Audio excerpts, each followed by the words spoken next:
লাইভে আছি।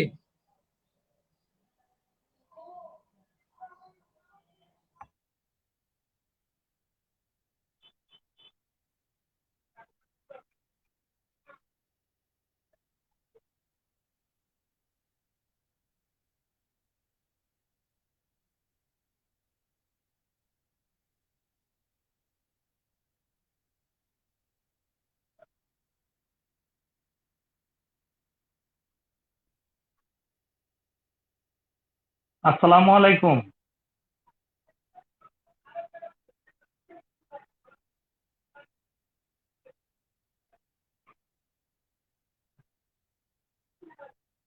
সবাই ভালো মতো দেখতে ও শুনতে পাচ্ছ কিনা?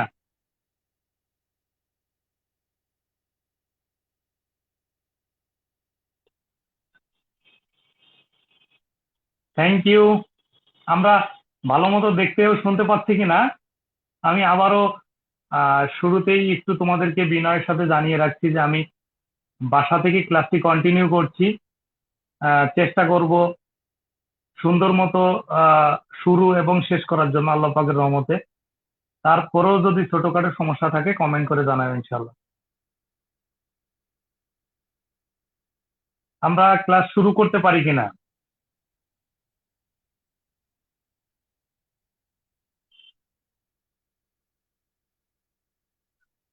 আচ্ছা, ক্লাস শুরু করি ইনশাল্লাহ, তারপরে দেখা যাক বাকিরা যোগদান করুক।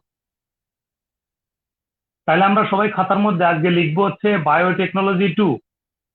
বায়োটেকনোলজি 2-র প্রথম যে টপিকটা আমরা পড়াবো সেটা হচ্ছে ডিএনএ ফিঙ্গার প্রিন্টিং বা প্রোফাইলিং। একটু লিখে ফেলো, আমার বোর্ডে লেখা আছে, আমি তোমাদের দেখাবো। তোমরা আজকে লিখবে হচ্ছে ডিএনএ ফিঙ্গার প্রিন্টিং, নাম শোনার কথা, এবং এটাকে অন্য নামে হতে পারে ডিএনএ প্রোফাইলিং।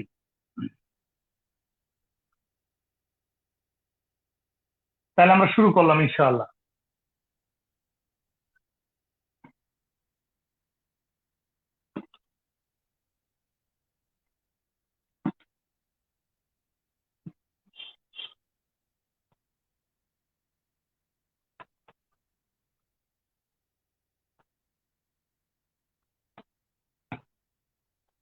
তাহলে একটু লেখা শেষ করো।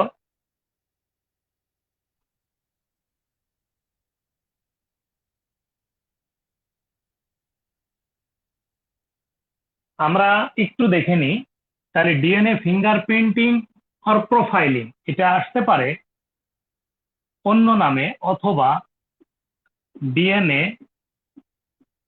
আলেখন, টিকা আসতে পারে ডিএনএ আলেখন।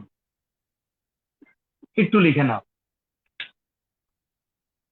ডিএনএ ফিঙ্গার প্রিন্টিং বা প্রোফাইলিং, অথবা এটা হতে পারে আলেখন। এখানে লিখছি প্রোফাইলিং, PROFILING, প্রোফাইলিং। উত্তর লেখো, উত্তর লেখো। উত্তরটা হবে এরকম যে আধুনিক যে আধুনিক পদ্ধতিতে যে আধুনিক পদ্ধতিতে ডিএনএ কে বিশ্লেষণ করে বিশ্লেষণ করে একটি নির্দিষ্ট ব্যক্তিকে শনাক্ত করতে পারে বা শনাক্ত করা যায়, তাকে ডিএনএ ফিঙ্গারপ্রিন্টিং বা ডিএনএ প্রোফাইলিং বলে।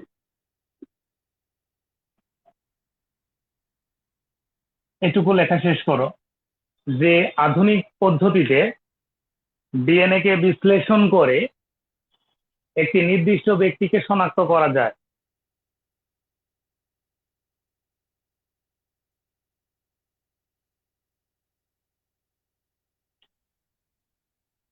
একটু লেখো, প্রতিটি মানুষের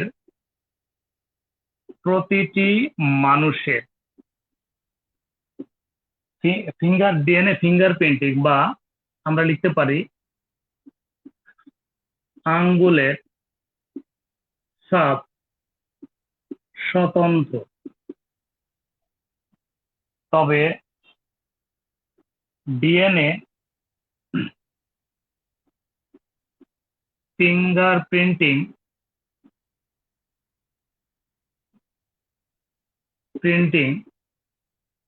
বা প্রোফাইলিং এর ক্ষেত্রে নমুনা হিসেবে রক্ত, চুল, নখ, হাড় ইত্যাদি সংগ্রহ করা হয়।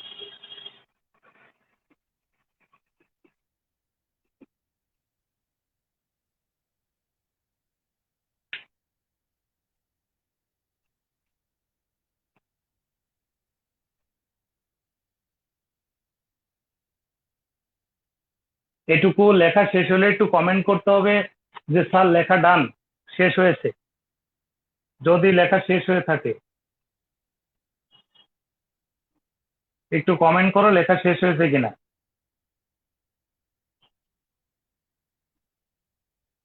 প্রথম প্রশ্ন, এটা ছিল 1 নম্বর প্রশ্ন। এটা প্রশ্ন নাম্বার 1, অর্থাৎ সাজেশন 1। আজকের ক্লাসের জন্য আর কি, তুমি গত ক্লাসে তো সেটা শেষ করেছো। একটু দেখো এখানে ডিএনএ ফিঙ্গারপ্রিন্টিং এর জনক, শুধু লিখলাম এটির জনক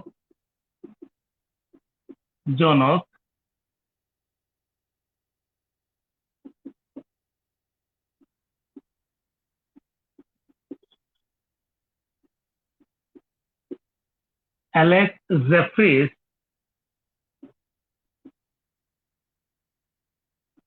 ইংল্যান্ড, 1986। তাহলে এটা ডিএনএ ফিঙ্গারপ্রিন্টিং এর জনক হচ্ছে অ্যালেক্স জেফ্রিস, ইংল্যান্ড, 1986।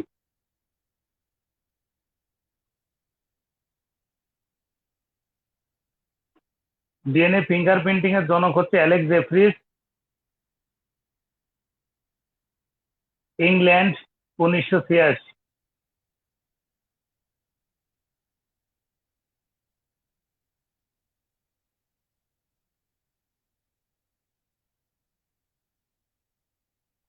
এটুকু লেখা শেষ আশা করছি। আমরা সাজেশন নাম্বার 2 এ যাচ্ছি, একটু দেখো। 2, ডিএনএ টেস্ট কি? ডিএনএ টেস্ট কি, এটি কেন করা হয়? তাহলে ডিএনএ টেস্ট কি, এটি কেন করা হয়? ডিএনএ টেস্ট কি, এটি কেন করা হয়? আমাদের প্রশ্ন লেখা শেষ করতে হবে। উত্তর, ডিএনএ টেস্ট কি?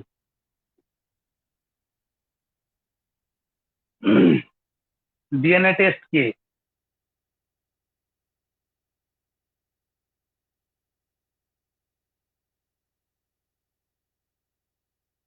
প্রথম কথা একটু লেখো,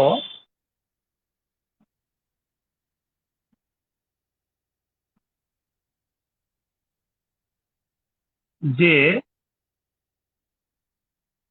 পরীক্ষা দ্বারা ডিএনএ কে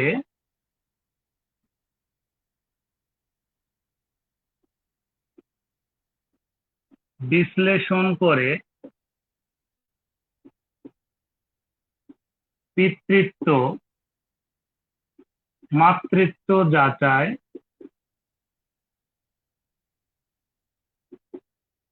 বংশধর নির্ণয়,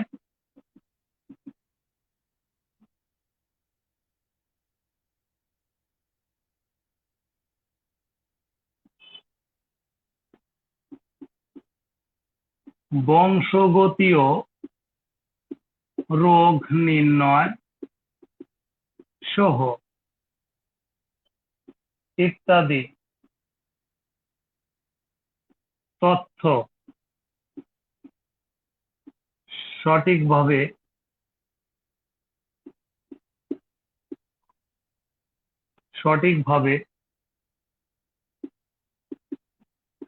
পাওয়া যায়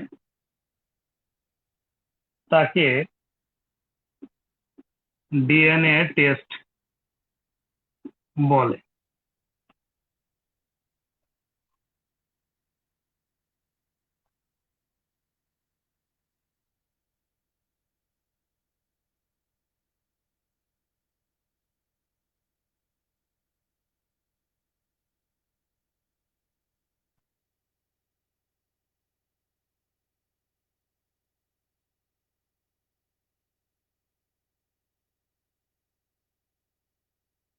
লেখা শেষ হলে বলো যে লেখা শেষ।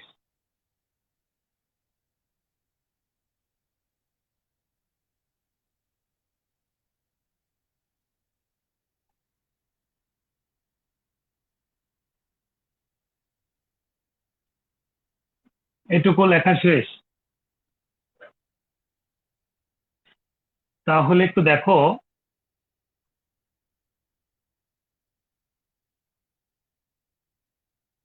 সংজ্ঞার মধ্যে লেখা আছে এটা আমরা কেন করি। DNA test DNA test DNA test করার উদ্দেশ্য, এখান থেকে তুমি জেনে যেতে পারবে যে ডিএনএ টেস্ট কি। সহজ করে বলো যে সঠিক পিতৃত্ব ও মাতৃত্ব যাচাই।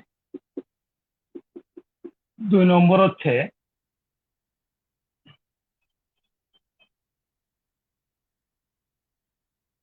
জৈবনিক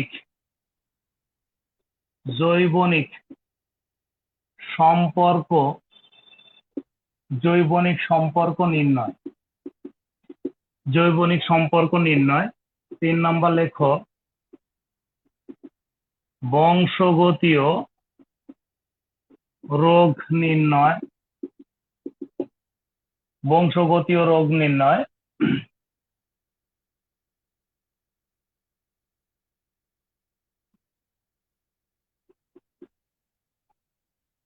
সঠিক বংশধর নির্ণয় করা যায়। আমরা লেখা শেষ করি, তারপরে আমি তোমাদের এই বিষয়টা সহজভাবে বুঝিয়ে বলার চেষ্টা করব। নমুনা হিসেবে রক্ত, নখ, হাড় ইত্যাদি সংগ্রহ করা হয়ে থাকে। আমি তোমাদেরকে একটু ছোট্ট করে বুঝিয়ে বলছি, তোমরা আমাদেরকে একটু মনোযোগী হও। প্রথম কথা হচ্ছে আমি একটু গল্প শোনাই, তাহলে তোমার ডিএনএ টেস্ট, ফরেনসিক টেস্ট এই সম্পর্কে একটা বিস্তারিত ধারণা পেয়ে যাবে। গল্পটা খুব মনোযোগ দিয়ে শোনো। সেটা হচ্ছে একজন মানুষ বিয়ে করেছে, করার পরে ঠিক অল্প কিছুদিনের মধ্যে সে দেশের বাইরে চলে গেছে। এখন সে বিদেশে যে কিছুদিন পর শুনতে পেয়েছে যে সে সন্তানের বাবা হয়েছে। ভালো করে বুঝতে হবে। তখন তার মনে একটা প্রশ্নর জন্ম দিয়েছে, আদৌ কি আমি বাবা? তখন এই প্রশ্নের উত্তরটি যে টেস্ট খুঁজে দেবে সেই টেস্ট হচ্ছে ডিএনএ টেস্ট।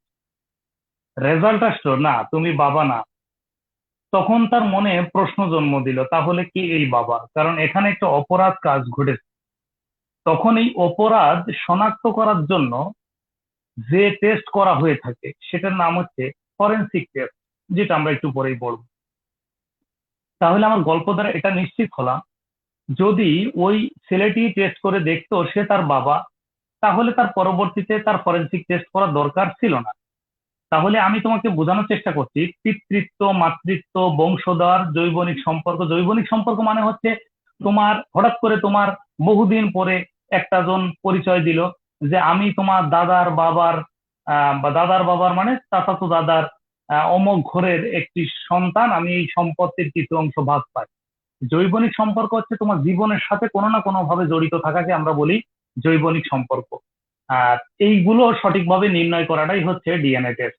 আমি ছোট্ট করে বলেছি, ডিএনএ টেস্ট হচ্ছে তুমি বাবা কি বাবা না এটা যাচাই করা হচ্ছে, বা রোগ নির্ণয়ের ক্ষেত্রে এগুলো যাচাই করা হচ্ছে। কিন্তু অপরাধ কার্যক্রম যদি সংগঠিত হয়, সন্দেহ হয়, তখন সেটা সঠিকভাবে করা হয়েছে ফরেনসিক টেস্ট দ্বারা, ক্লিয়ার হয়ে যাওয়ার কথা।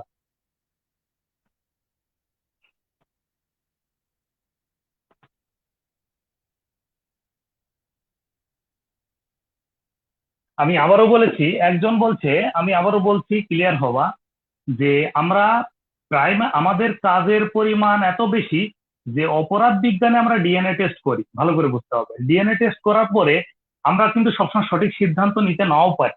ডিএনএ টেস্ট দিয়ে কিন্তু অপরাধ শনাক্ত করা সঠিকভাবে যাবে পৃথিবীতে যদি কেউ বলতে পারে, তাহলে আমি একটা প্রমাণ দেখাতে বলবো যে দেখাতে পারে কিনা। সমস্যাটা হচ্ছে আমরা বইয়ের জ্ঞানটাকে সঠিক বলে সবসময় মনে করি। আমি আবারও বলছি, ডিএনএ টেস্ট দ্বারা সঠিকভাবে অপরাধ নির্বাচন করা যায় না। ডিএনএ টেস্ট প্রাইমারি স্টেজে করা যায়, সিদ্ধান্ত নেওয়া যেতেও পারে নাও পারে, আমি পরে লিখে দেব। তবে যদি এটাকে সন্দিহান থেকে যায়, কারণ পার্সেন্টেজ হিসেবে আসে, যদি আমি দেখি যে 50% আমার ডিএনএ টেস্ট দ্বারা মনে হচ্ছে সে অপরাধী, তখন আমরা কি করি, ট্রান্সফার করে ফরেনসিক টেস্টে পাঠাই সঠিক সিদ্ধান্ত গ্রহণের জন্য। তার মানে একজন সঠিক অপরাধী কিনা তার সঠিকভাবে সিদ্ধান্ত নেওয়ার আগে যে টেস্টটি ফাইনালি করা হয় সেটা হচ্ছে forensic test, not for DNA test.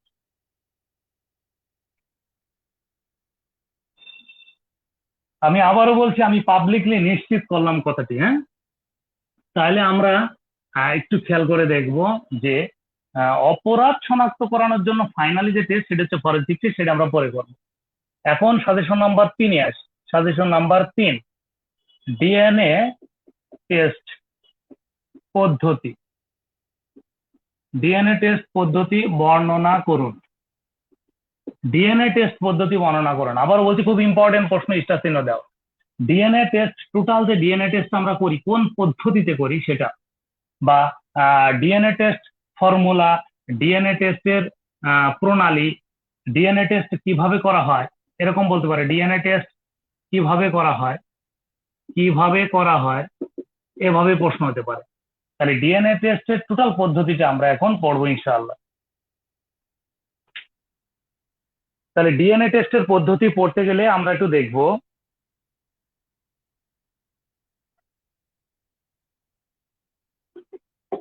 আমি আবারও বলছি, শুধু যদি আমরা আঙ্গুলের ছাপ নিই শুধু, তাহলে শুধু finger printing.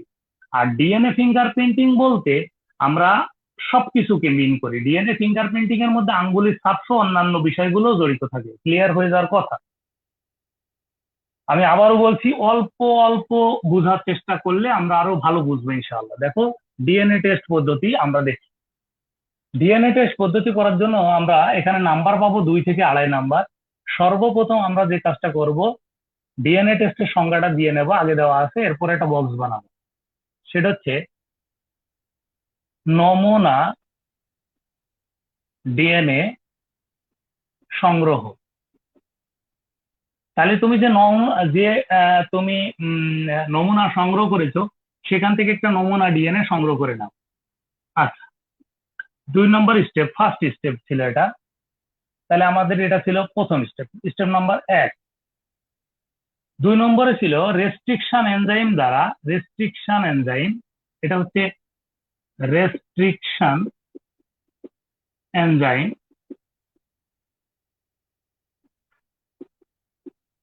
Restriction enzyme, restriction enzyme দ্বারা আমরা কি করে দেব, কর্তন করব, কেটে দেব। তাহলে ডিএনএ কর্তন করা, 2 নম্বর ধাপ হচ্ছে বা ডিএনএ কে কর্তন করা। নাম্বার 2, ডিএনএ যখন আমরা কর্তন করে ফেললাম, তাহলে কি ঘটনা ঘটবে দেখো। নাম্বার 3, ডিএনএ যখন কেটে কেটে ছোট করে ফেললাম, তাহলে সংখ্যা বেড়ে যাবে। তাহলে ডিএনএ সংখ্যা বৃদ্ধি, সংখ্যা বৃদ্ধি। দেখো, ক্লিয়ার হও কিনা। ডিএনএ সংখ্যা বৃদ্ধি, ডিএনএ সংখ্যা বৃদ্ধি। এরপর একটু দেখো 4 নম্বর পয়েন্ট, 4 নম্বর পয়েন্ট একটু দেখো। 4 নম্বর পয়েন্ট হচ্ছে এই যে ডিএনএ যে সংখ্যা বৃদ্ধি করলাম সেটাকে পৃথক করে ফেলা, অর্থাৎ ডিএনএ খণ্ডাংশ পৃথকীকরণ।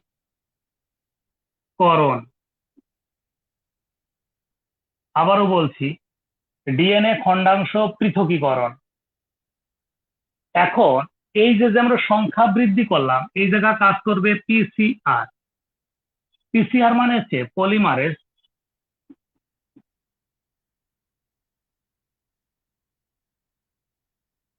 Polymerase polymerase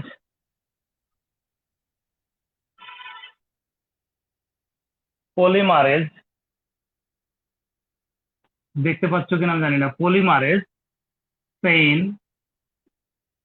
reaction, polymerase chain reaction দ্বারা, মানে অনেকগুলো করা হবে, সংখ্যা বৃদ্ধি করা হলো। সংখ্যা বৃদ্ধি করার পরে এরপরে খণ্ডাংশগুলো পৃথক করা। পৃথক করার পরে ভালো করে একটু দেখো, আমাদের এখন 5 নম্বর, এটা মুছে দিতে হবে, লেখা শেষ কিনা। যদি লেখা শেষ হয় একটু লেখার চেষ্টা করে নাও। আমি ছোট্ট করে 4টি পয়েন্ট আবার একটু বলে দিই, একটু যদি তোমরা মনোযোগ দাও আমার কাছে। আমি একজনকে ডিএনএ টেস্ট করতে চাচ্ছি, তাহলে ডিএনএ টেস্টের নমুনা নিয়ে আসলাম, রক্ত হোক, হাড় হোক, নখ ইত্যাদি ইত্যাদি, যে কোনো একটা জিনিস নিয়ে আসছে। তুমি নিয়ে আসানোর পরে সেখান থেকে একটা নমুনা ডিএনএ সংগ্রহ করলে, এই নমুনা ডিএনএ কে ভালো করে দেখো, নমুনা ডিএনএ সংগ্রহ করার পরে রেস্ট্রিকশন এনজাইম দ্বারা কেটে নিলে, কেন কেটে নিলে? আমার পরীক্ষা করার জন্য এত বড় ডিএনএ দরকার নেই, যতটুকু দরকার। গল্পের মতো করে ডিএনএটাকে আমরা ছোট করে ফেললাম।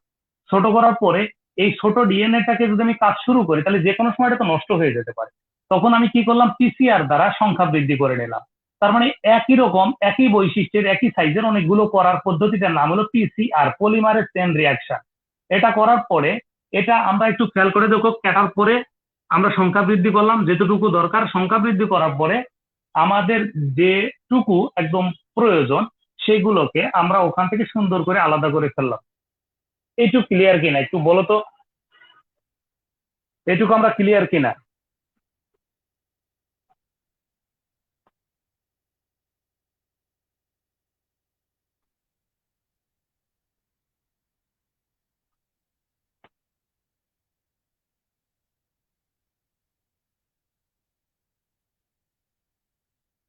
আচ্ছা, এখানে তোমাদের যদি কোনো ভাষা মনে হয় চেঞ্জ করা দরকার, নিজে নিজে করে নিও।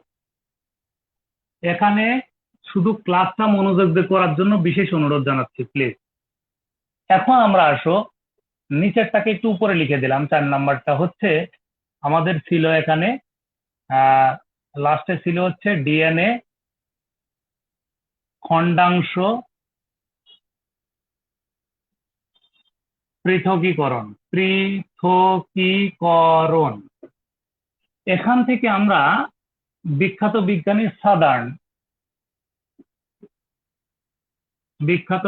সাদার্ন এই পরীক্ষাটা করেছেন। বিজ্ঞানী সাদার্ন এখানে একটা পরীক্ষা করেছেন, নাম দিয়েছেন সাদার্ন ব্লটিং।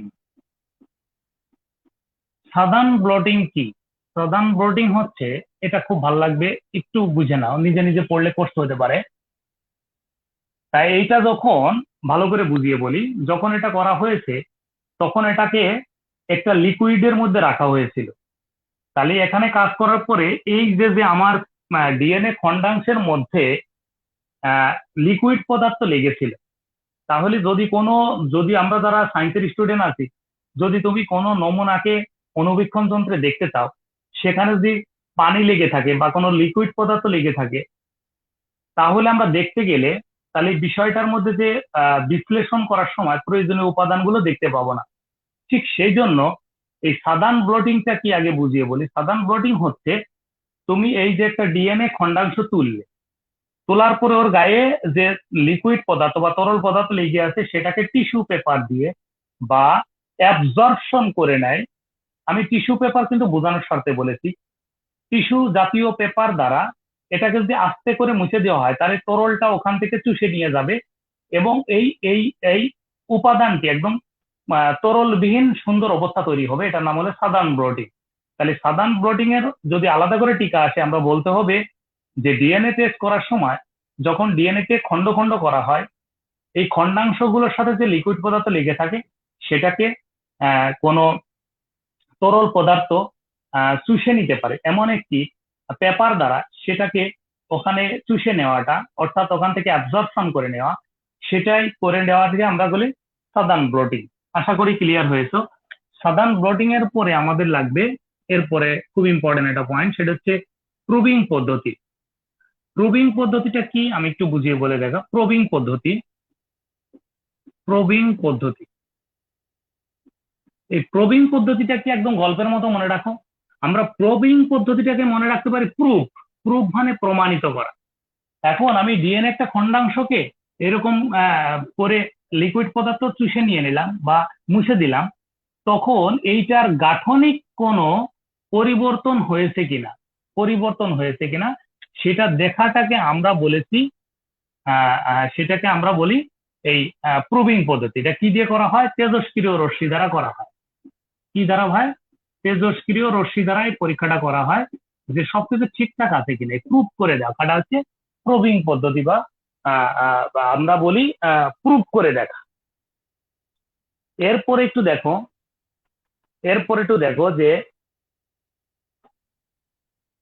7 নাম্বার একটু দেখো।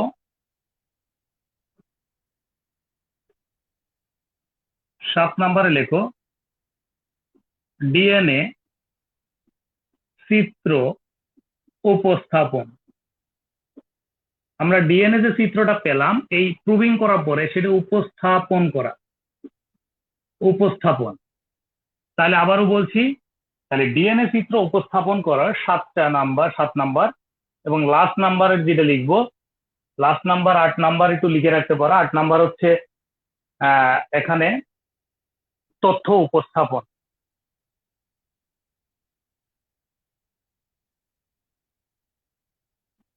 তাহলে আমরা লাস্ট 8 নাম্বারটা একটু দেখি, উপরে লিখে দিচ্ছি। 8 নাম্বারটা একটু দেখো যে 8 নাম্বার দেখো, তথ্য বিশ্লেষণ ও সিদ্ধান্ত গ্রহণ। এটা সিদ্ধান্ত নেওয়া যাবে যে কি হোক।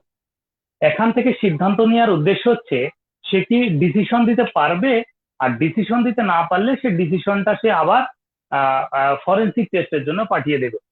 তাহলে এইটুকু ক্লিয়ার কিনা একটু দ্রুত বলতে হবে স্যার আমরা ক্লিয়ার।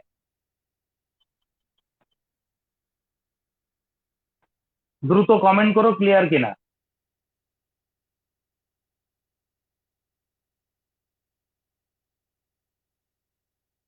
দ্রুত বলতে হবে ক্লিয়ার কিনা।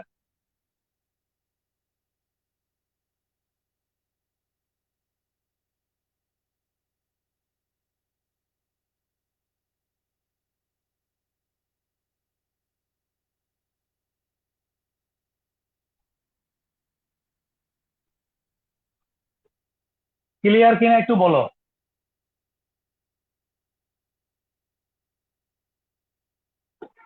আমি আবারও বলছি একটু মনোযোগ দাও। সেটা হচ্ছে আমি বলার চেষ্টা করেছি যে ডিএনএ টেস্ট পদ্ধতিটি আমরা যেভাবে লিখলাম, তোমার বিশেষ অনুরোধ, একদমই অনুরোধ, তুমি দেখো এত সুন্দর করে এভাবে প্রেজেন্টেশন আছে কিনা। যদি না থাকে মনোযোগ দিয়ে পড়ো।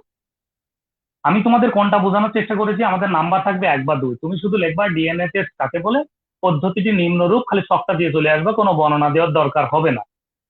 তাহলে প্রথম আমি একটু গল্পের মতো বলি, আমার সাথে জাস্ট একটু মিলিয়ে নাও। সেটা হচ্ছে আমরা একটা নমুনা ডিএনএ সংগ্রহ করব এবং নমুনা ডিএনএ সংগ্রহ করার পরে রেস্ট্রিকশন এনজাইম দ্বারা এটাকে কেটে দেব যতটুকু আমাদের দরকার।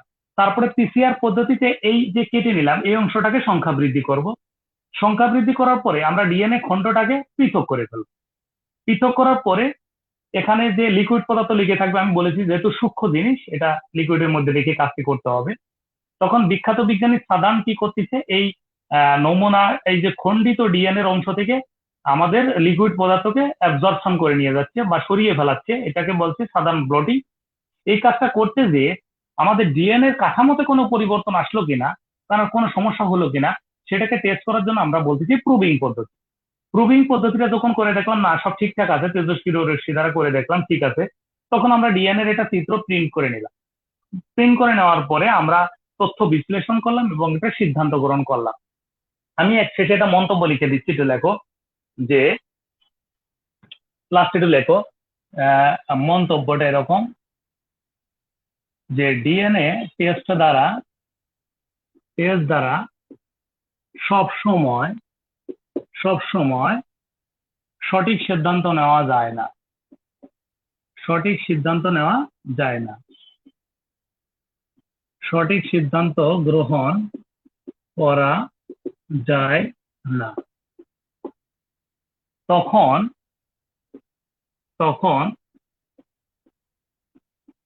ফরেনসিক টেস্ট করা হয়।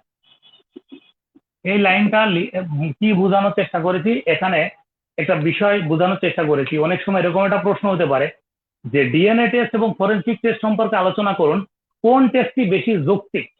তখন আমার এই কথাটা খুব গুরুত্বপূর্ণ হবে যে অবশ্যই ফরেনসিক টেস্ট বেশি যৌক্তিক।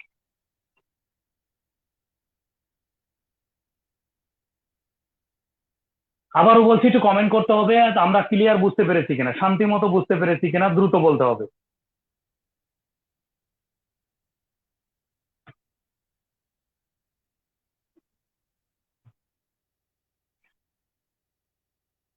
এখন আসো 4 নম্বর প্রশ্ন, ফরেনসিক টেস্ট কি পদ্ধতিটি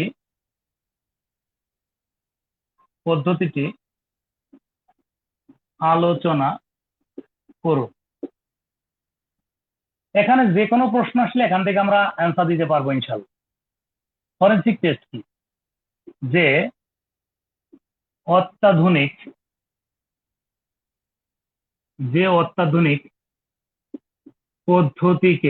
পদ্ধতিতে ডিএনএ কে সঠিকভাবে বিশ্লেষণ করে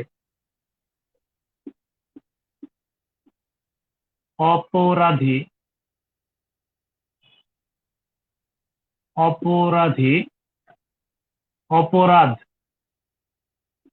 শনাক্ত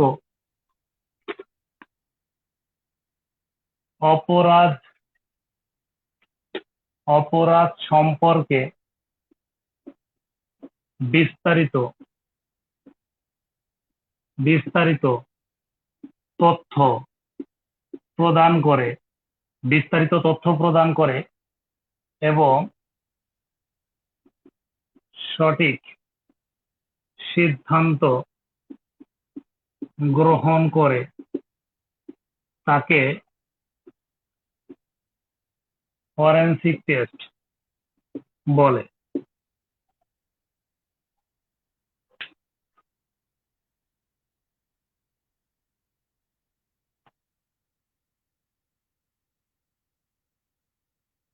ফরেনসিক টেস্ট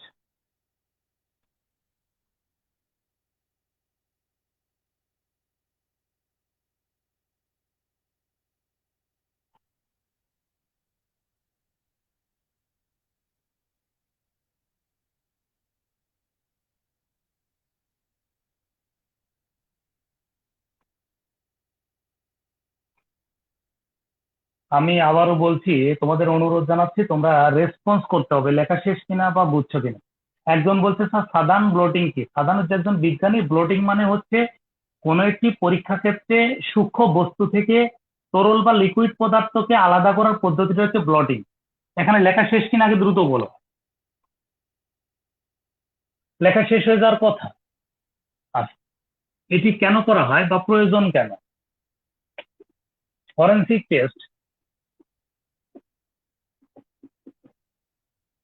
টেস্ট করা হয় ফরেনসিক টেস্ট করার উদ্দেশ্য লিখবা। ফরেনসিক টেস্ট করার উদ্দেশ্য হচ্ছে কোনো একটি অপরাধ সংগঠনের পর সঠিক অপরাধী শনাক্ত করা। তাহলে ফরেনসিক টেস্টের প্রধান কাজ হচ্ছে এটি সর্বদা সঠিক সিদ্ধান্ত গ্রহণ করতে পারে। তাহলে কি বলেছি ভাই, ফরেনসিক টেস্ট সর্বদা সঠিক সিদ্ধান্ত গ্রহণ করতে পারে, আর এটি আমাদের মূল কার্যক্রম হচ্ছে অপরাধী শনাক্ত করা। এখন আমরা হচ্ছে পদ্ধতিটি আলোচনা করব। দেখো, ফরেনসিক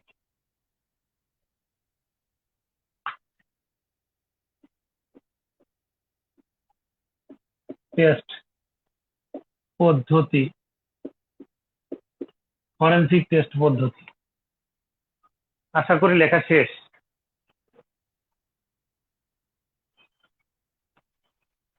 আশা করি লেখা শেষ হয়েছে এটুকু।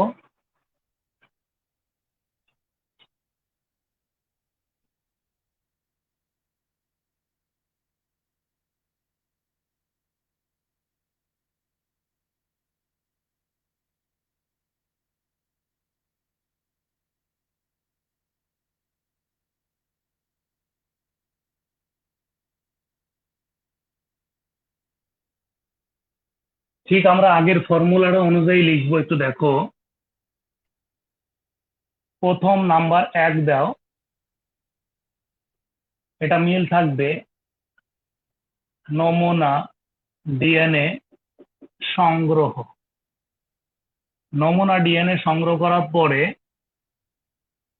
আমরা 2 নম্বরে যেটা করব সেটা হচ্ছে নমুনা ডিএনএ সংগ্রহ করার পরে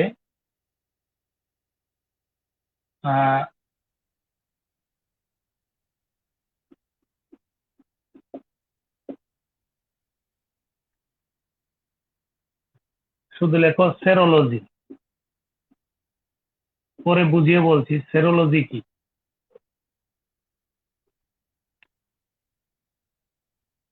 না না না, এটা হলো সরি সরি, এটা 3 নাম্বার হবে। একটু প্রথমে নমুনা ডিএনএ সংগ্রহ, এরপরে সরি নমুনা ডিএনএ স্ক্যানিং করা। স্ক্যানিং করা মানে কম্পিউটারের মধ্যে একটা ছবি নিয়ে যাওয়া। 3 নাম্বার হলো তোমার সেরোলজি করা, সেরোলজি। 4 নাম্বার হচ্ছে ডিএনএ বিশ্লেষণ করা, ডিএনএ বিশ্লেষণ করা, স্ক্যানিং করা।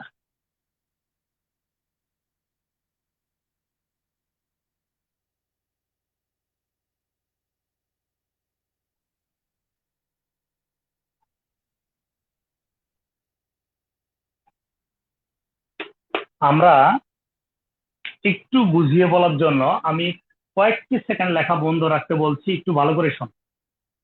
ডিএনএ টেস্টের থেকে ফরেনসিক টেস্টের পার্থক্যটা হচ্ছে আমরা নমুনা ডিএনএ নেওয়ার পরে আমরা ডিএনএ টেস্টে কেটে ফেলেছি, এটা তা করে নাই।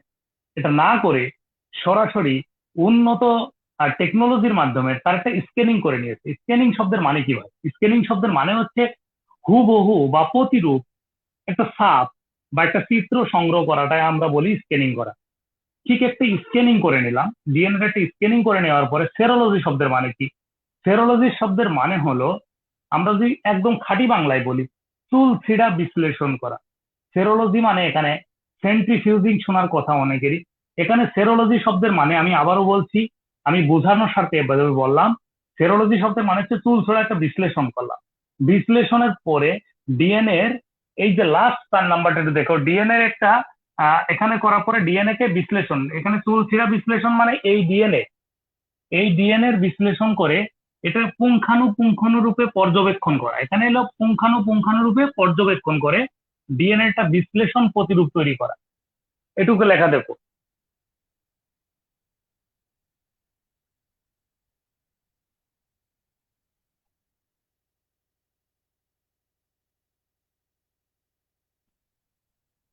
যদি তোমরা এখানে বুঝতে না পারো, এখানে আরেকটা শব্দ লাগা দিতে পারো যে ডিএনএ এর আহ, উম, চিত্র, ডিএনএ চিত্র সংগ্রহ, আরো সহজ করে বলে এই বিশ্লেষণ মানে হলো ডিএনএ চিত্র সংগ্রহ করা। এটা হলো পুঙ্খানুপুঙ্খানু বিশ্লেষণ করা, তারপরে ডিএনএ এর একটা চিত্র সংগ্রহ করলাম বা নিয়ে নিলাম।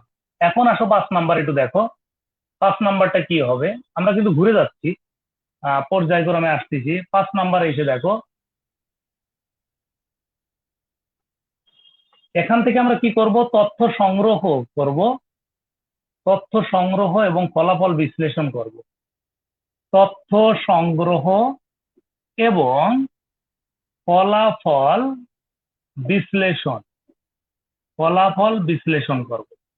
তথ্য সংগ্রহ এবং ফলাফল বিশ্লেষণ, এবং লাস্ট 6 নাম্বারে যে কাজটা করব সেটা হচ্ছে সিদ্ধান্ত গ্রহণ। সিদ্ধান্ত গ্রহণ করা হবে যাতে সে অপরাধী নাকি অপরাধী নয়, এটা সিদ্ধান্ত দিয়ে দেবে। একটু ক্লিয়ার হওয়ার জন্য বলছি, দেখো তোমরা একটু ক্লিয়ার কিনা।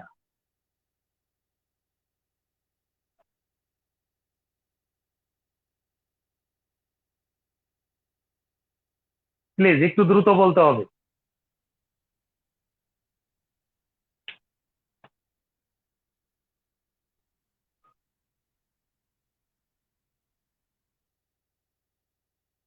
সোহেল ভাই, আমি সর্বোচ্চ চেষ্টা করেছি বোর্ড ক্লিয়ার রাখার জন্য, একটু কষ্ট করে দেখে নাও প্লিজ। তাহলে আমি আবার একটু ক্লিয়ার করছি, আমার সাথে তোমরা একটু ঠোঁট মিলিয়ে রাখো। আমরা একটা নমুনা ডিএনএ নিয়ে পেলাম, তার একটা স্ক্যানিং করলাম, স্ক্যানিং এর পরে সেরোলজি মানে বিশ্লেষণ করে তার একটা চিত্র নামালাম। এই চিত্র নামানোর পরে আমি সেখান থেকে তথ্য সংগ্রহ করলাম, এই যে লেখা আছে তথ্য সংগ্রহ এবং ফলাফল বিশ্লেষণ করব। সর্বশেষ এটা সিদ্ধান্ত নেব যে এটা অপরাধী নাকি অপরাধী নয়। আমরা পরের প্রশ্নে চলে যাচ্ছি, একটু দেখো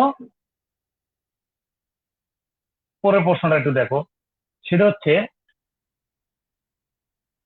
5 নাম্বার প্রশ্নটা, ট্রান্সজেনিক ট্রান্সজেনিক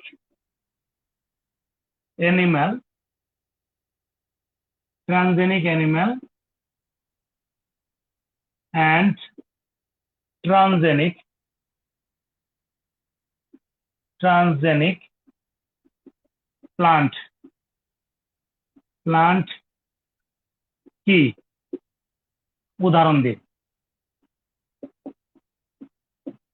ট্রান্সজেনিক একটা বিষয়, আমরা 6 নাম্বার প্রশ্ন আগে লিখবো না, খালি গুণানোর জন্য বলছি। ক্লোনিং অ্যানিমাল কি বা ক্লোনিং কি বা ট্রান্সজেনিক কি, এরকম প্রশ্ন হতে পারে। ক্লোনিং এবং ট্রান্সজেনিক সম্পর্কে আমি তোমাদের একটু বোঝানোর চেষ্টা করব। ট্রান্সজেনিক আর ক্লোনিং সম্পর্কে বোঝার জন্য আমি আবারও বলছি, খুব মজা পাবা। ট্রান্সজেনিক এবং ক্লোনিং আমি আমি আবারও বলছি, আমি একটু পড়া মাতৃভাষায় বোঝাতে চাই, একটু দেখো বোঝাতে পারি কিনা।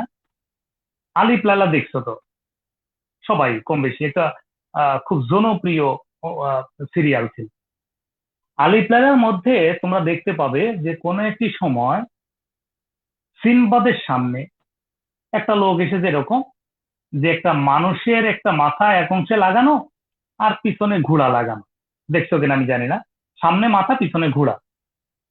তা এইটাকে আমরা এখন বলতেছি ট্রান্সজেনিক। ট্রান্সজেনিক মানে হলো দুইজনের দুটি অংশ নিয়ে একটা নতুন জিনিস তৈরি করাটা হচ্ছে ট্রান্সজেনিক। ক্লিয়ার হও, আমি পরে আরো ক্লিয়ার করছি। তাহলে দুইজনে দুটি অংশ নিয়ে সেটাকে আমরা বলি ট্রান্সজেনিক। আর কোন একটা সময় ওই আলিপ্লারের মধ্যে সিরিয়াল দেখতে দেখতে একটা সময় আমি দেখেছিলাম, সত্যি স্মার্ট ভিলেন ছিল মালিকা আমিরা, মনে থাকার কথা, খুব সুন্দর। তখন এই সিনবাদকে মারার জন্য মালিক আমিরা যখন আসছিল, সে যখন সুলেমানি তরবারি দিয়ে মারার চেষ্টা করছিল, তখন সে একবারে জাদু দিয়ে 4-5টা মালিকা আমিরা হয়ে গেছে।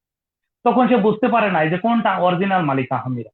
এই যে অনেকগুলো মালিকা আমিরা হলে একই রকম, চিনতে পারছে না অরিজিনালটা কে, এটাই হচ্ছে ক্লোনিং। তাহলে আমি একটু সহজ করে বুঝাই বলি, তুমি যদি একটা জিনিসের সাথে অন্য একটা জিনিস জোড়াও, তুমি যদি লাউয়ের সাথে কুমড়া জোড়া তৈরি করো লাকুড়া, তাহলে হবে ট্রানজেনিক। আর তুমি যদি এখন একটা পেয়ারা দিয়ে অনেকগুলো একই রকম পেয়ারা তৈরি করো, তাহলে হবে ক্লোনিং। আমি তোমাকে বোঝানোর চেষ্টা করেছি যদি ভিন্ন ভিন্ন বৈশিষ্ট্যের দুইটা একসাথে যুক্ত করি তাহলে হবে ট্রানজেনিক। আর যদি একই রকম একই বৈশিষ্ট্যের অনেকগুলো তৈরি করে দাও তাহলে হবে ক্লোনিং। বিষয়টা ক্লিয়ার হলে আমি লেখা শুরু করব।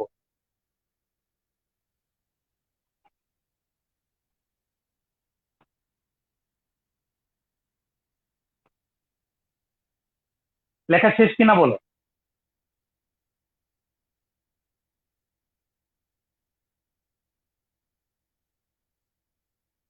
আচ্ছা, যদি ক্লিয়ার হয়ে থাকে আমি আশা করি তোমরা কিন্তু ভুলবা না। আমি জাস্ট প্রথমে ধারণা দেবো, এরপরে দুইটার মধ্যে পার্থক্য লিখে দেবো।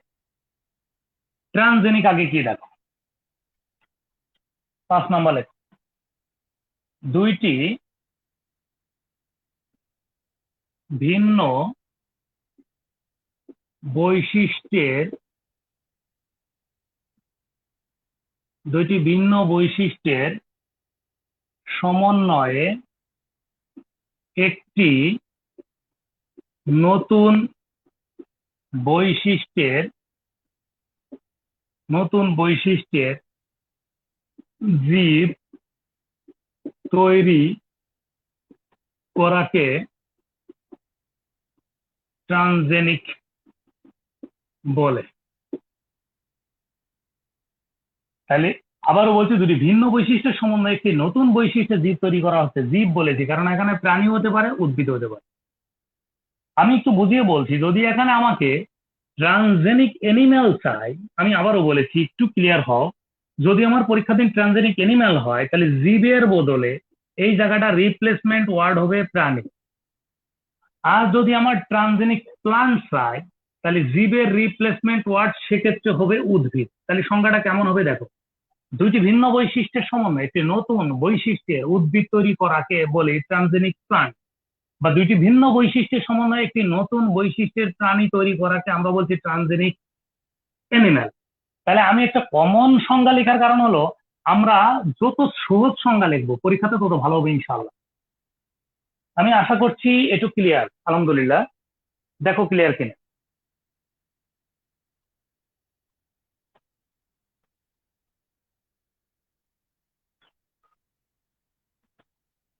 তাহলে ট্রান্সজেনিকের কয়েকটা অ্যানিম্যাল আমরা লিখবো, একটু দেখি। ট্রান্সজেনিক অ্যানিম্যালের উদাহরণ আমরা লিখবো, ট্রান্সজেনিক অ্যানিম্যাল। ট্রান্সজেনিক অ্যানিমালস এর মধ্যে লিখতে পারো ইঁদুর, ছাগল, গরু, ভেড়া ইত্যাদি।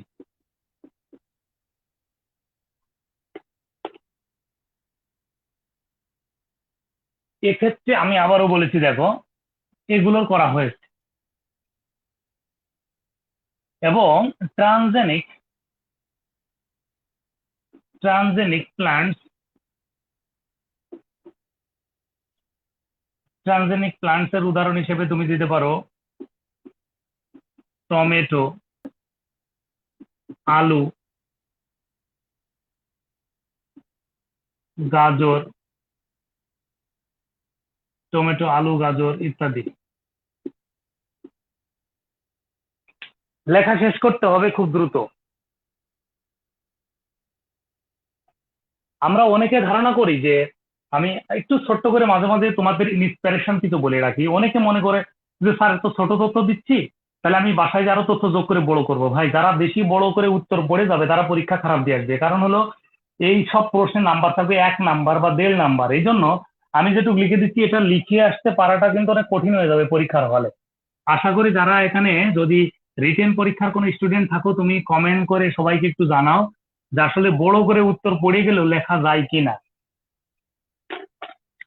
6 নাম্বার একটু দেখো, সেটা হচ্ছে ক্লোনিং কি। ক্লোনিং কি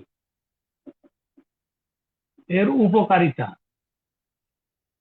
লিখুন। ক্লোনিং কি? ক্লোনিং হচ্ছে একই, আগে লেখো, উন্নত প্রযুক্তি দ্বারা, উন্নত প্রযুক্তি দ্বারা একই বৈশিষ্ট্যের, একই বৈশিষ্ট্যের হুবহু অনেকগুলো তৈরি করার পদ্ধতিকে ক্লোনিং বলে। আমি একটা সিম্পলি লেখার কারণ হলো, দেখো, ক্লোনিং হতে পারে, ক্লোনিং ডিএনএ হতে পারে, তাহলে তুমি ক্লোনিং ডিএনএ এর ক্ষেত্রে সংজ্ঞা তো চেঞ্জ হয়ে যাবে। সেজন্য আমি সামগ্রিক একটা কথা লিখেছি, আমরা যাকে বলি সিডিএনএ, পরীক্ষাতে অনেক সময় থাকে সিডিএনএ। তাহলে তুমি বলবো উন্নত প্রযুক্তি দ্বারা একই বৈশিষ্ট্যের হুবহু অনেকগুলো, এই জায়গাটা একটা ফাঁকা রেখে দাও, এই জায়গাটা, এই জায়গার সংজ্ঞা অনুসারে একটা শব্দ বসায় দিবা। অনেকগুলো ডিএনএ তৈরি করার পদ্ধতিকে আমরা ক্লোনিং ডিএনএ বলবো। এই জায়গাটা একটা তৈরির আগে একটা জায়গা ফাঁকা রেখে দাও। তারপরে তোমার হতে পারে যে ক্লোনিং এনিম্যাল বলতে পারে। তাহলে ক্লোনিং এনিম্যাল বললে যেমন হতে পারে ভেড়া, ক্লোনিং এনিম্যাল হচ্ছে ভেড়া। তারপরে তোমাকে বলতে পারে ক্লোনিং প্লান্ট, আলু। তাহলে জাস্ট একটা একটা করে রাখলাম যে ক্লোনিং, ক্লোনিং এর ক্ষেত্রে বিভিন্ন হতে পারে, ক্লোনিং ডিএনএ হতে পারে, ক্লোনিং এনিম্যাল হতে পারে, ক্লোনিং আলু হতে পারে, প্লান্টস এর ক্ষেত্রে আলু, এনিম্যালের ক্ষেত্রে ভেড়া, এবং ডিএনএ এর ক্ষেত্রে সিডিএনএ। যদি একটু লেখা শেষ হয় তাহলে এটা ভালো জিনিস শিখিয়ে দিই এবং বলে দিই। এটা প্রশ্ন হতে পারে, এরকম একটা প্রশ্ন, দেখো 7 নাম্বার, যে মানুষের ক্ষেত্রে, মানুষের ক্ষেত্রে ক্লোনিং করা, ক্লোনিং করা উচিত কিনা, উচিত কিনা ব্যাখ্যা দিন। উচিত কিনা ব্যাখ্যা দিন, মানুষের ক্ষেত্রে ক্লোনিং করা উচিত কিনা ব্যাখ্যা দিন। তাহলে তুমি বলবা মানুষের ক্ষেত্রে ক্লোনিং করা নিষিদ্ধ, নিষিদ্ধ। কারণ ক্লোনিং এর ক্ষেত্রে, কারণ ক্লোনিং এর ক্ষেত্রে বাহ্যিক বৈশিষ্ট্য হুবহু হলেও জিনগত বৈশিষ্ট্য, জিনগত বৈশিষ্ট্য ভিন্ন হয়, ভিন্ন হয়, জিনগত বৈশিষ্ট্য ভিন্ন।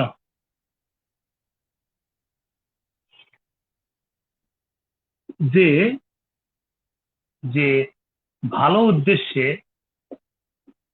যে ভালো উদ্দেশ্যে কোনো মানুষের ক্লোনিং করা হলে সে সব থেকে খারাপও হতে পারে। তাই ক্লোনিং করা নিষিদ্ধ বা ক্লোনিং করা যাবে না।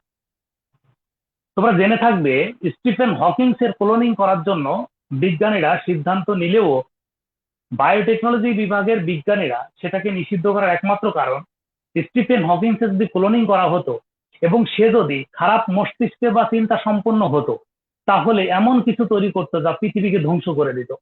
এই জন্য আমরা সবসময় মনে রাখবো ক্লোনিং হচ্ছে বাহ্যিকভাবে হুবহু হলেও তাদের জিনগত বৈশিষ্ট্য মিল থাকবে। পৃথিবীর ইতিহাসে কোনো বিজ্ঞানী এটা বলতে পারে না।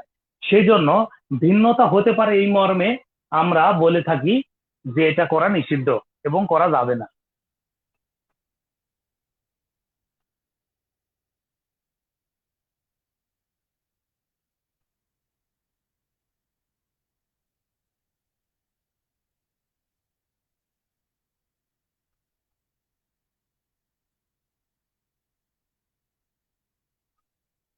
তাহলে আমরা এই প্রশ্নগুলো এখান থেকে খুব সুন্দর করে পেয়ে যাবো ইনশাল্লাহ।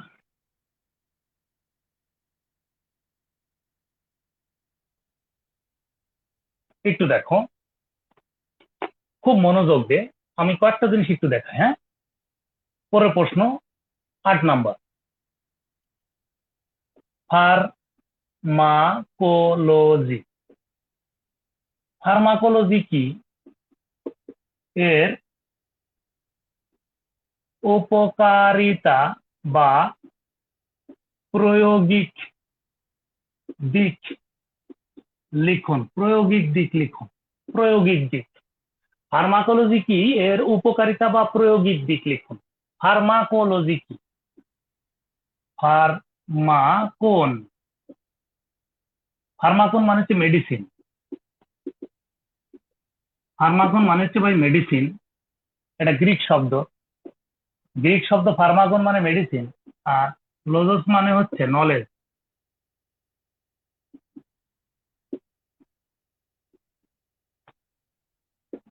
নলেজ। তাহলে ঔষধ সংক্রান্ত জ্ঞান আমরা কি বলি? অর্থাৎ ফার্মাকোলজি, ফার্মাকোলজি বলতে, ফার্মাকোলজি হলো, লেখো, ফার্মাকোলজি হলো ঔষধ সংক্রান্ত জ্ঞান। আমরা এখন ফার্মাকোলজির সংজ্ঞাটা দেব এবং ভালো করে দেখব যে এখানে কি কি কাজ করা হয়ে থাকে।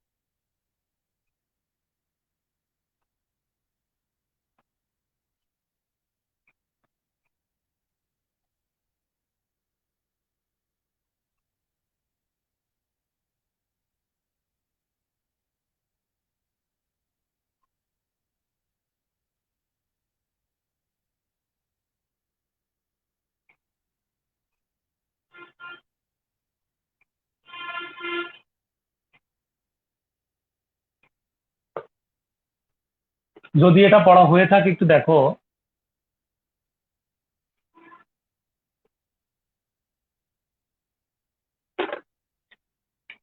যে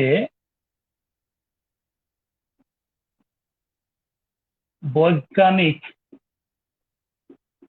প্রযুক্তি দ্বারা বিভিন্ন ভেষজ উদ্ভিদের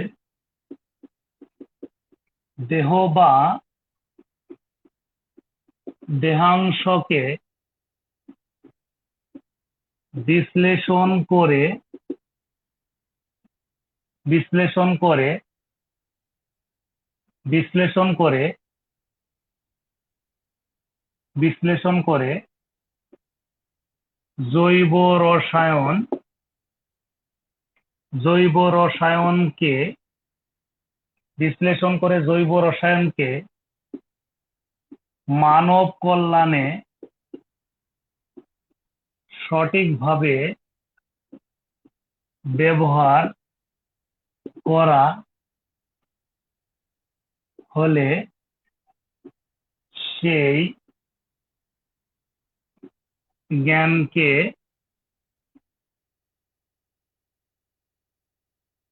ফার্মাকোলজি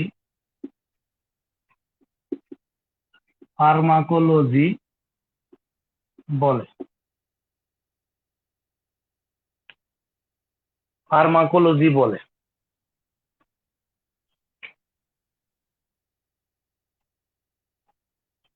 যে বৈজ্ঞানিক প্রযুক্তি দ্বারা বিভিন্ন ভেষজ উদ্ভিদের দেহ বা দেহাংশকে বিশ্লেষণ করে জৈব রসায়নকে মানব কল্যাণে সঠিকভাবে ব্যয় করা যায় তাকে আমরা বলি ফার্মাকোলজি।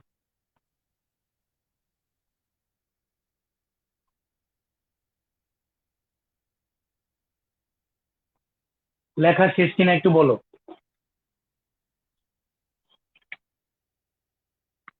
লেখা শেষ কিনা? আশা করি লেখা শেষ।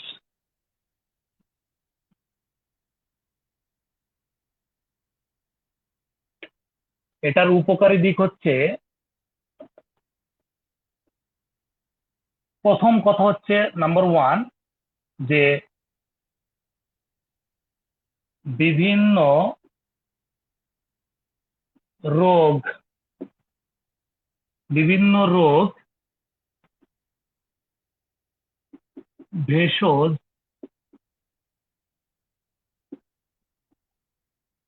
উদ্ভিদের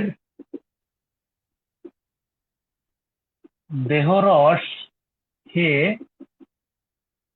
সমাধান করা যাবে।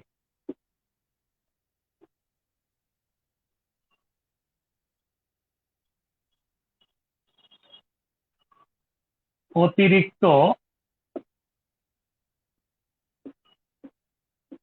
কেমিক্যাল মেডিসিন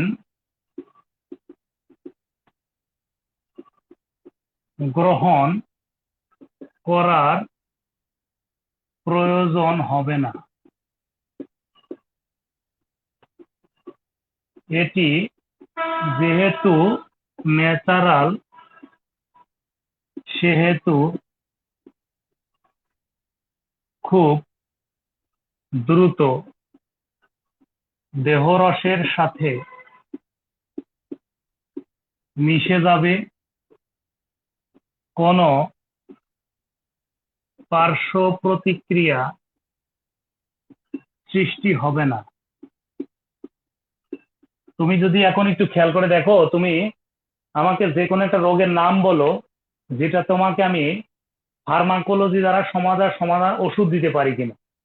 আমি আবারও বলেছি, তুমি যে কোনো একটা রোগের নাম বললে এখান থেকে আমরা একটা সলিউশন দিতে পারবো। কারণ হলো ফার্মাকোলজি এমন একটা জিনিস যেখানে আল্লাহ দ্বারা যে গাছপালা তৈরি হয়েছে সেই গাছপালার বিভিন্ন রস দ্বারা আমরা জটিল এবং কঠিন রোগ সমাধান করতে পারবো ইনশাআল্লাহ।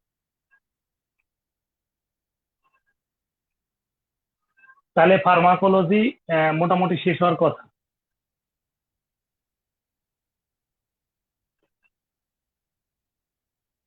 একটু দেখো 9 নম্বর প্রশ্নটা। 9 নম্বর হচ্ছে ন্যানো টেকনোলজি কি?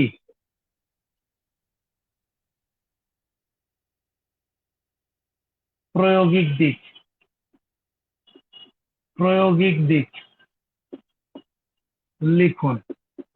ন্যানো টেকনোলজি,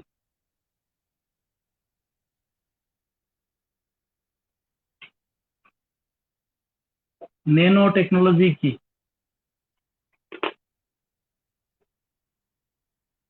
যে উন্নত প্রযুক্তি দ্বারা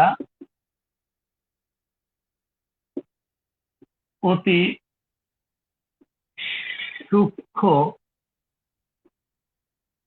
বিশ্লেষণ করে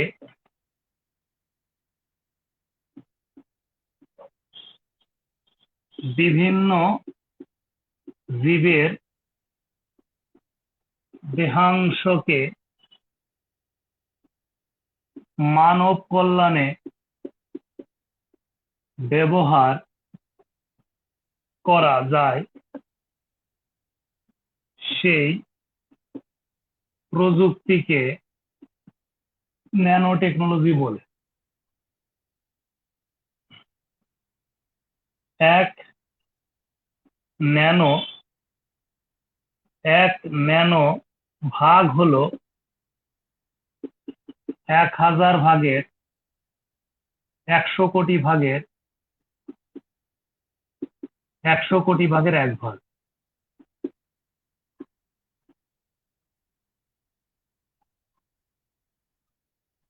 এক ন্যানো ভাগ হচ্ছে 100 কোটি ভাগের 1 ভাগ।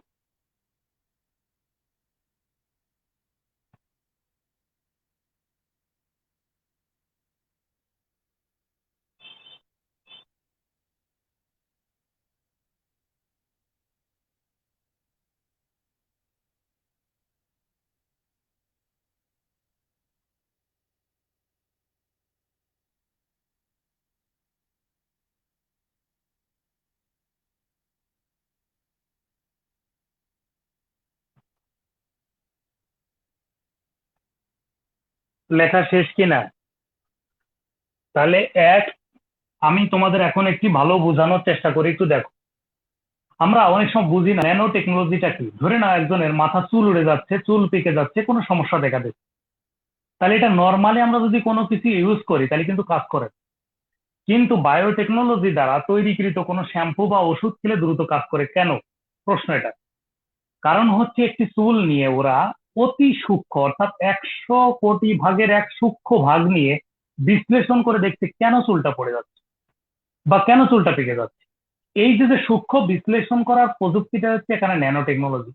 যেহেতু ন্যানো টেকনোলজিটা আমাদের ব্যবহার করা হচ্ছে বায়োটেকনোলজির মধ্যে, সেহেতু আমাদের বায়ো মানে জীব, অর্থাৎ জৈব বা জীব কথাটাকে এনে ব্যাখ্যাটা দিতে হবে। তাহলে একটি জীবের যে কোনো দেহ অংশকে সূক্ষ্ম সূক্ষ্ম বিশ্লেষণ করে যদি তাকে আমরা মানব কল্যাণে ব্যয় করতে পারি, সেটা হবে ন্যানো টেকনোলজি।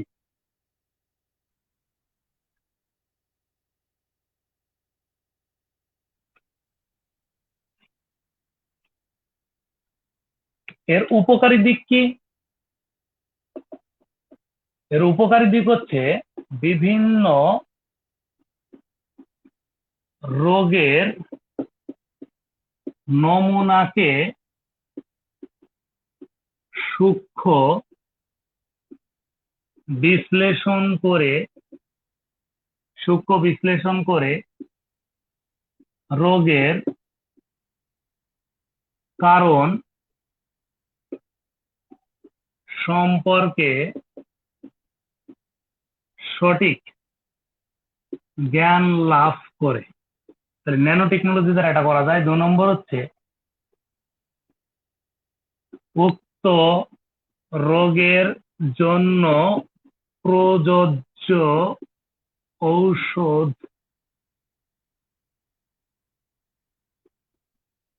তৈরিতে সহায়তা করে।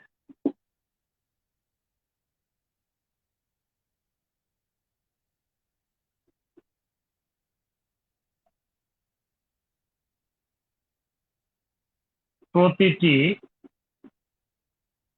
ঔষধের গুণগত মান যাচাই করা যায়। তাহলে ন্যানো টেকনোলজি দ্বারা গুণগত মান যাচাই করা যায়। আমি আবারও বলছি, আরো আছে, আরো লেখা যাবে না তা না। আমি মোটামুটি যে কথাগুলো পরীক্ষাতে লিখবো শুধু সেরকম কথাগুলো লিখে দিচ্ছি।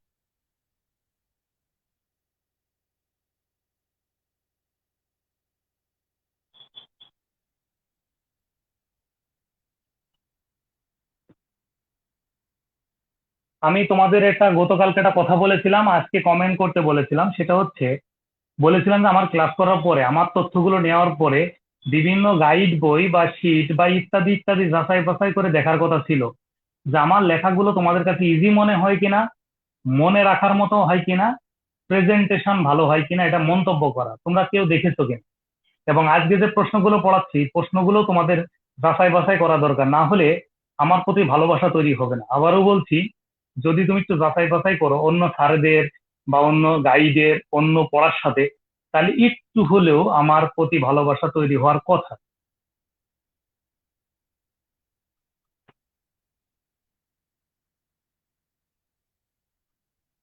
তাহলে একটু দেখো, 10 নম্বরে একটু লেখো, ফার্মাকোকাইনেটিক্স কি? শর্তসমূহ লিখুন। ফার্মাকোকাইনেটিক্স কি? শর্তসমূহ লিখতে বলছে। ফার্মাকোকাইনেটিক্স কি?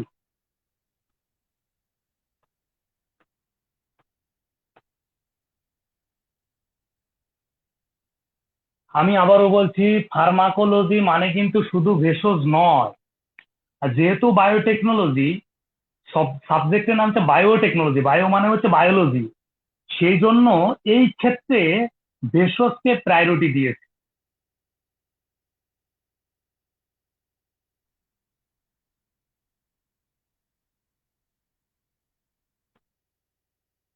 আমি আবারও বলছি ভাই, ফার্মাকোকাইনেটিক্স কি একটু বুঝিয়ে বললে ভালো করে বুঝবো। পরে আমি একটা গল্পের মাধ্যমে পুরা প্রশ্নগুলোকে সামাপ দেবো ইনশাল্লাহ। ফার্মাকোকাইনেটিক্স কি আগে দেখো।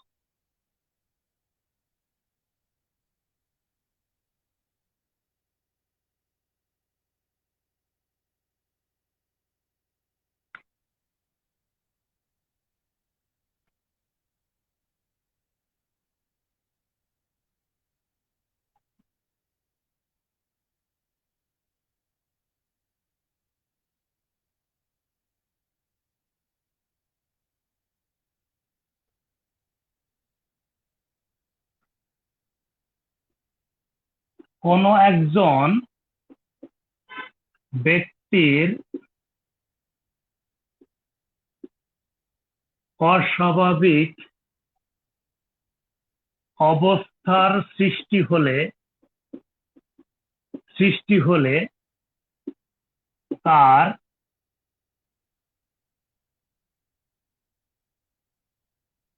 শারীরিক সক্ষমতা, বয়স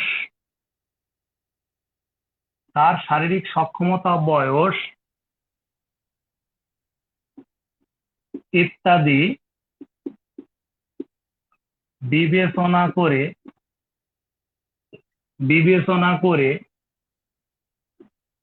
কোন ঔষধ প্রয়োগ করলে দ্রুত দেহরসের সাথে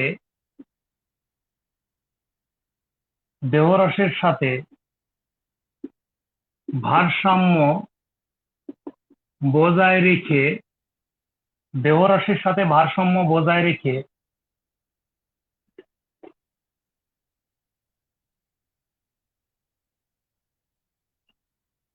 স্বাভাবিক অবস্থায় ফিরে আসবে মর্মে আমি এইটুকু একটু পরে লিখে দিই। ফিরে আসবে মর্মে ঔষধ প্রয়োগ করা হয় তাকে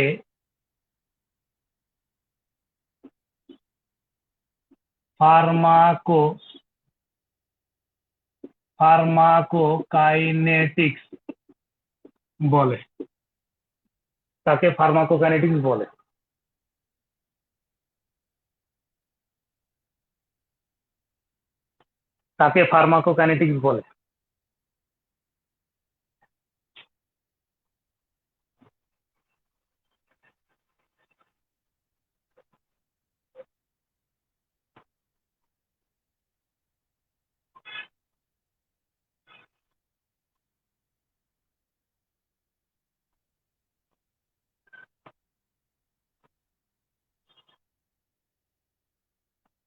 আমি তোমাদেরকে খুব মজা করে একটা ভালো জিনিস শিখাবো। এই গল্পটা শিখে গেলে একটা প্রশ্ন কমন এসে যেতে পারে যদি আল্লাহ চায়, এবং আলহামদুলিল্লাহ খুব ভালো বুঝবে।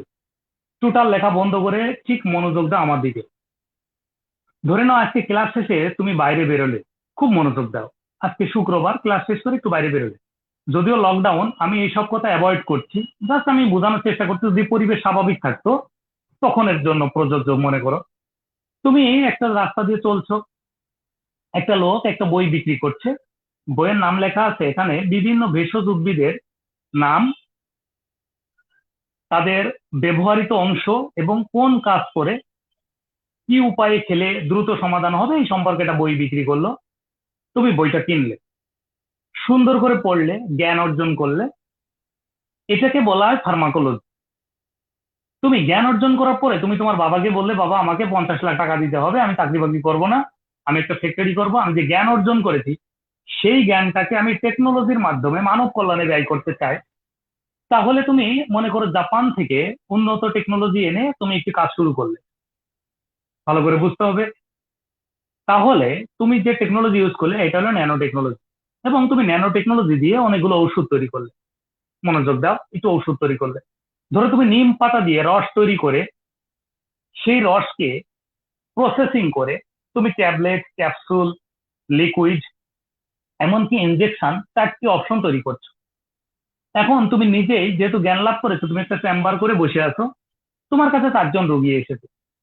এই 4জন রোগীরই 2 ধরনের সমস্যা, মারাত্মক গ্যাস্ট্রিকের সমস্যা এবং আহ, আহ, শরীরের মধ্যে র্যাশ ওঠে বা চুলকানি হয়। তাহলে তুমি তাদেরকে এই ওষুধ প্রয়োগ করতে পারবে, ভালো করে বুঝো।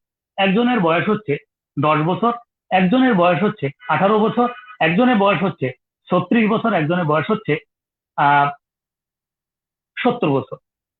এখন তুমি ভালো করে একটু বুঝবা, যেটা আমার কাছে অনেক একটি দুঃখের বা হতাশার হবে, একটু পরে আমি তোমাকে জানাবো। তখন তুমি সামনে তাদেরকে পেয়ে তোমাকে কি কি জিনিস দেখতে হবে, এটার বয়স কত, 8 বছর। তাহলে এর জন্য কোন ওষুধ দিলে ভালো হবে, কত ডোজ দিলে ভালো হবে, তাহলে কোন ওষুধ দিতে হবে, কোন ডোজ দিতে হবে, যাতে করে খুব সহজে তার দেহরসের সাথে ভারসাম্য বজায় রেখে সমস্যাটি সমাধান হয়ে যাবে, স্বাভাবিক অবস্থায় ফিরিয়ে আসবে। এটা হচ্ছে ফার্মাকোকাইনেটিক। তাহলে তুমি ধরে নাও ছোট বাচ্চাটাকে লিকুইড দিলে, যে 18 বছর তারে ট্যাবলেট দিলে, যে 36 বছর ক্যাপসুল দিলে, ভালো করে বুঝে না, বা যে 36 বছর 18 বছর তারা ইনজেকশন দিলে, আর যে আঙ্কেল একদম বয়স বেশি তাকে তুমি যদি আগে জিজ্ঞেস করতে হবে, সে যদি লিকুইড খেতে পছন্দ করে লিকুইড দিলে, না পেলে ক্যাপসুল দিলে। কিছু লোক আছে আবার, একই মানুষ একই বয়সের, কিন্তু তার কেন কিছু আছে যারা ট্যাবলেট খেতে পছন্দ করে না, কিছু আছে লিকুইড খেতে পছন্দ করে না। অর্থাৎ তার খুব সহজে খেতে চায় এবং খুব সহজে তার সমস্যার সমাধান হবে বিবেচনা করে ওষুধ প্রয়োগ করাটাই হচ্ছে এখানে ফার্মাকোকাইনেটিক্স। তাহলে ফার্মাকোকাইনেটিক্স মূল উদ্দেশ্য হচ্ছে কোন ধরনের ওষুধ প্রয়োগ করব। তুমি একটু খেয়াল করে দেখো, আমাদের দেশে সবচেয়ে প্রবলেম হচ্ছে আমাদের ফার্মাকোকাইনেটিক্স দুর্বল। আমি কিছু জ্বর নিয়ে আমার জিম্যাক্স দেবে, তুমি যাতে অন্য একটা সমস্যা যার কারণে জ্বর আসছে তোমাকে জিম্যাক্স দিয়ে, তাহলে এভাবে দিয়ে সমাধান দিলে কি হবে, পরবর্তী এক সময় এই জিম্যাক্স আর কাজ করবে না। তাহলে আমি বোঝানোর চেষ্টা করেছি যে জ্ঞান অর্জন করাটা হচ্ছে ফার্মাকোলজি, জ্ঞান অর্জন করে টেকনোলজি ইউজ করে কোনো কিছু তৈরি করা মানব কল্যাণের জন্য, সেটা হচ্ছে ন্যানো টেকনোলজি। ওষুধগুলো তৈরি করার পরে বিশ্লেষণ করে কোন ওষুধ প্রয়োগ করলে তার জন্য ভালো হবে, এই বিশ্লেষণ করে ওষুধ প্রয়োগটা হচ্ছে ফার্মাকোকাইনেটিক্স। যদি বুঝে থাকো বলো যে স্যার ক্লিয়ার, বুঝে।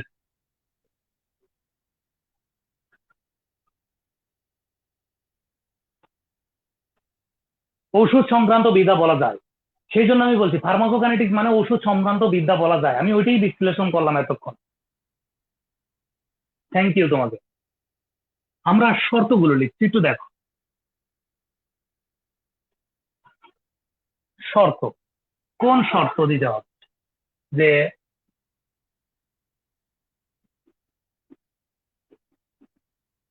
ট্রিক্সের শর্ত তিনটি, এই তিনটি শর্ত থাকতে হবে, তিনটি। নাম্বার ওয়ান, গ্রহণ, তার মানে কোন ওষুধ সাথে ভালো গ্রহণ করতে পারে। 2 নম্বর হচ্ছে শোষণ, কোনটা সে দ্রুত দেহের মধ্যে শোষণ করতে পারবে। 3 নম্বর হচ্ছে বর্জন, দ্রুত সমস্যাটি বর্জন করতে পারবে। তাহলে মনে রাখতে হবে তিনটি ওয়ার্ড: গ্রহণ, শোষণ, বর্জন। গ্রহণ, শোষণ, বর্জন। ক্লোনিংটা হচ্ছে একটি একই বৈশিষ্ট্যের অনেকগুলো তৈরি করাকে আমরা বলি ক্লোনিং। ন্যানো টেকনোলজি তো মেটালু হয়, রাইট? তাহলে আমি আবারও বলছি, আমরা কিন্তু ব্যাখ্যাটা দিচ্ছি শুধু বায়োটেকনোলজির ক্ষেত্রে। আমি বিশেষ অনুরোধ জানাচ্ছি, আমাদের সাবজেক্টের নাম কিন্তু বায়োটেকনোলজি, তাহলে আমি সমস্ত কিছুর মধ্যে বায়ো কথা অর্থাৎ জৈব কথাটাকে নিয়ে আসানোর চেষ্টা করছি।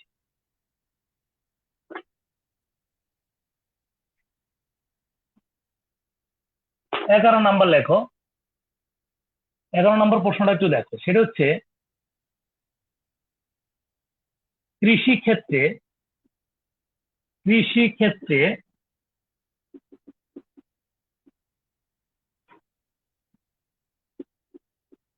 বায়োটেকনোলজি এবং জেনেটিক ইঞ্জিনিয়ারিং এর ভূমিকা লিখুন। আমি আবার একটু ক্লিয়ার করার চেষ্টা করছি, দেখো প্রশ্ন হতে পারে কৃষি ক্ষেত্রে বায়োটেকনোলজি এবং জেনেটিক ইঞ্জিনিয়ারিং এর ভূমিকা লিখুন। সেখানে মনে রাখতে হবে পরীক্ষার দিন শুধু বায়োটেকনোলজি বা শুধু জেনেটিক ইঞ্জিনিয়ারিং বললেও উত্তর একই রকম হবে। যেমন উত্তর কি দেখো, প্রথম কথা হচ্ছে নাম্বার ওয়ান, অধিক অধিক ফলনশীল জাত উৎপন্ন করা যাবে। অধিক ফলনশীল জাত উৎপন্ন। 2 নম্বর, কীট পতঙ্গরোধী কীটপতঙ্গরোধী জাত উৎপাদন। নাম্বার 3 হচ্ছে আহ, দুর্যোগ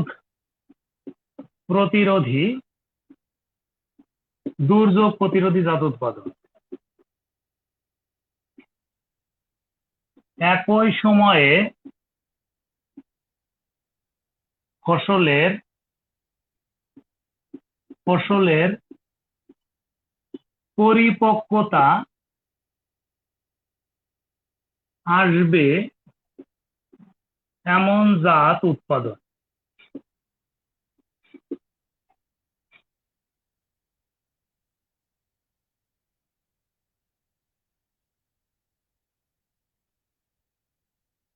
অধিক ফলন হবে, কীটপতঙ্গ রোধী, দুর্যোগ প্রতিরোধী এবং একই সময়ে ফলনের পরিপক্কতা আসবে এমন জাত উৎপাদন করা যাবে।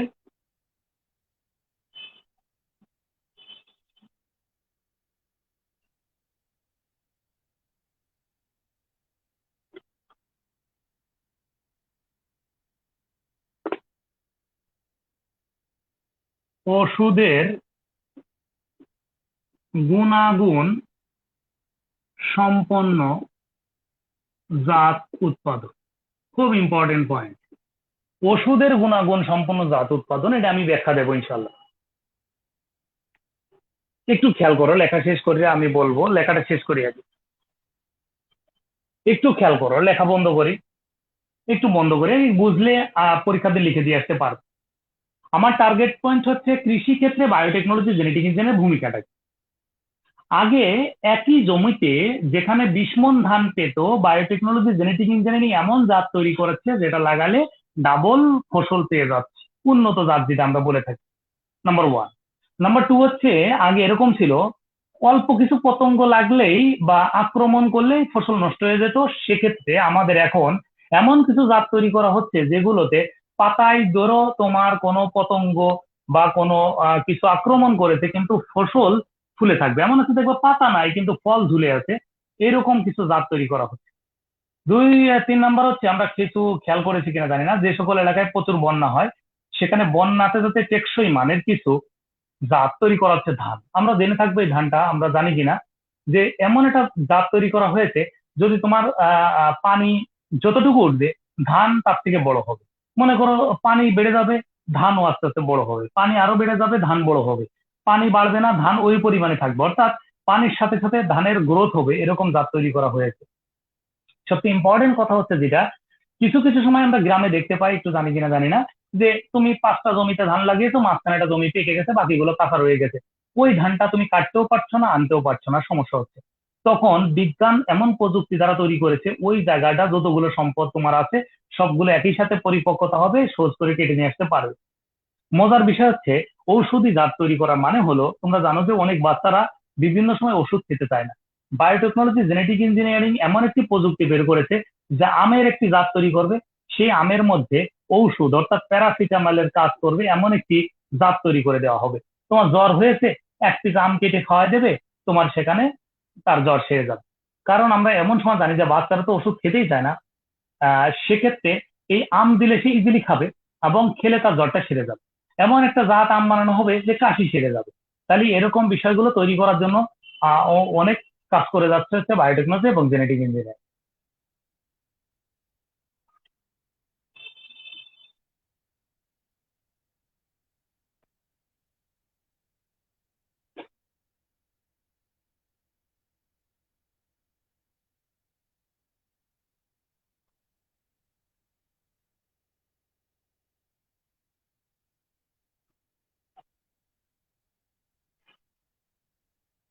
আমি আমি তোমাদেরকে শেষে, ক্লাসের শেষে আমি আমার সাথে কিভাবে কন্টাক্ট করবে আমি লিখে দেবো, কন্টাক্ট করার জন্য লিখে দেবো। এখন আমরা ক্লাসে অ্যাটেনশন দেবো সবাই। এখন আমরা 12 নম্বর প্রশ্নটা একটু দেখি। 12 নম্বর প্রশ্নটা, যে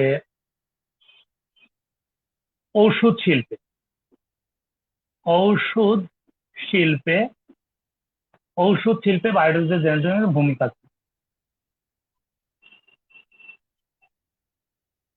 ঔষধ শিল্প ঔষধ শিল্পে এটার উত্তরটা একটু কি দেখো, ওষুধ শিল্পে হচ্ছে প্রথম কথা হচ্ছে আহ উন্নত অ্যান্টিবায়োটিক তৈরি। তাহলে আমরা উন্নত অ্যান্টিবায়োটিক তৈরি করছি, বলছি আমরা 3rd generation 4th generation antibiotic পেয়ে যাচ্ছি। তাহলে উন্নত অ্যান্টিবায়োটিক তৈরি নাম্বার ওয়ান। তারপরে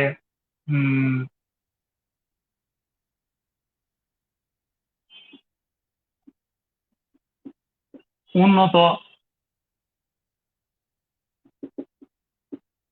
ভিটামিন তৈরি, তারপরে লেখো মনোক্লোনাল অ্যান্টিবডি তৈরি, মনোক্লোনাল অ্যান্টিবডি তৈরিতে এটা কাজ করে যাচ্ছে। তারপরে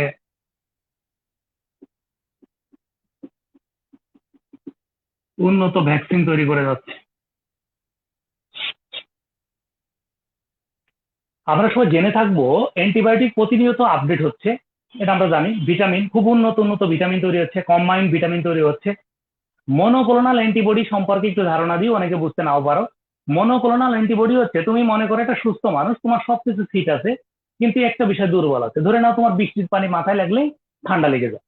তাহলে তোমাকে বুঝতে হবে এই জন্য কিছু স্পেশালি অ্যান্টিবডি তৈরি করতে পারে এমন কিছু ভ্যাকসিন আছে, সেগুলোর মূল উদ্দেশ্য মনোক্লোনাল শব্দটা না হচ্ছে একটি নির্দিষ্ট অ্যান্টিবডি তৈরির জন্য কিছু ভ্যাকসিন বা কিছু ইনজেকশন আছে, যেটা দিলে ওই সমস্যাটা তোমার থাকবে না। আর উন্নত ভ্যাকসিন, যেটা তোমরা ইতিমধ্যে করোনার ভ্যাকসিন হিসেবে জেনেছো, এটা বায়োটেকনোলজি জেনেটিক ইঞ্জিনিয়ারিং এর একটি বিশেষ অবদান। তোমরা জানো যে ভ্যাকসিন গুলো তৈরি হয় জীবাণু থেকে, কিন্তু করোনার ভ্যাকসিন কিন্তু জীবাণু থেকে তৈরি হয়নি। করোনার ভ্যাকসিন কিন্তু জৈব রাসায়নিক উপাদান দিয়ে এটা তৈরি করা হয়েছে।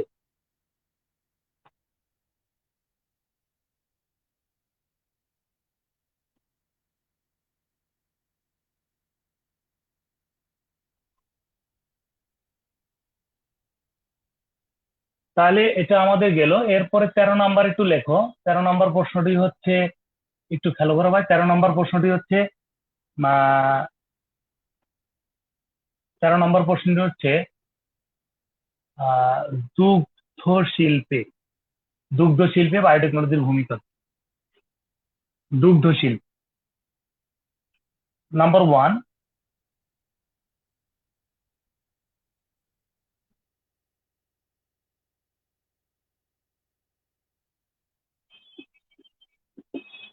গুঁড়া দুধ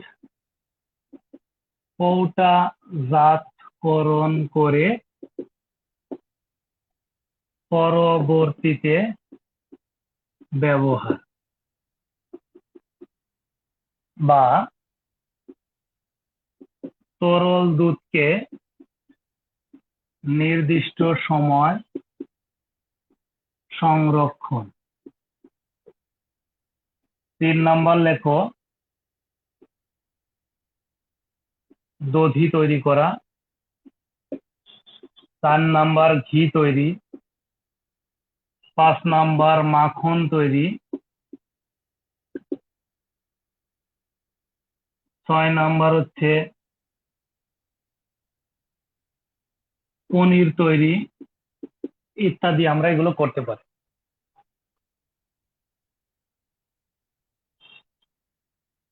পনির তৈরি ইত্যাদি আমরা এগুলো করা সম্ভব হবে।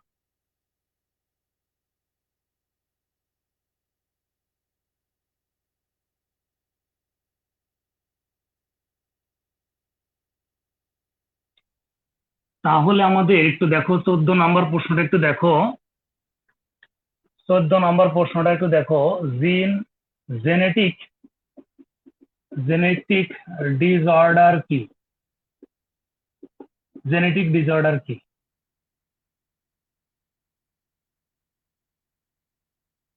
ব্যাখ্যা দিন। জেনেটিক ডিসঅর্ডার কি? জেনেটিক ডিসঅর্ডার হচ্ছে কি, ভালো করে দেখো।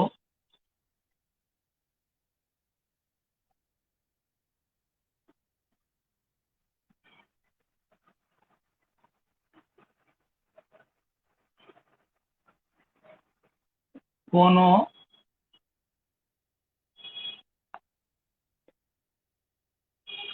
কোন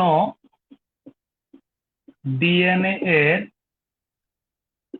কাঠামোতে, কোন ডিএনএ এর কাঠামোতে কোন নির্দিষ্ট, লাগাই দাও, কোন নির্দিষ্ট, আমি বুঝিয়ে বলবো পরে, কোন নির্দিষ্ট ডিএনএ এর কাঠামোতে ত্রুটি বা বিচ্যুতি দেখা দিলে বিচ্যুতির ফলে বিচ্যুতির ফলে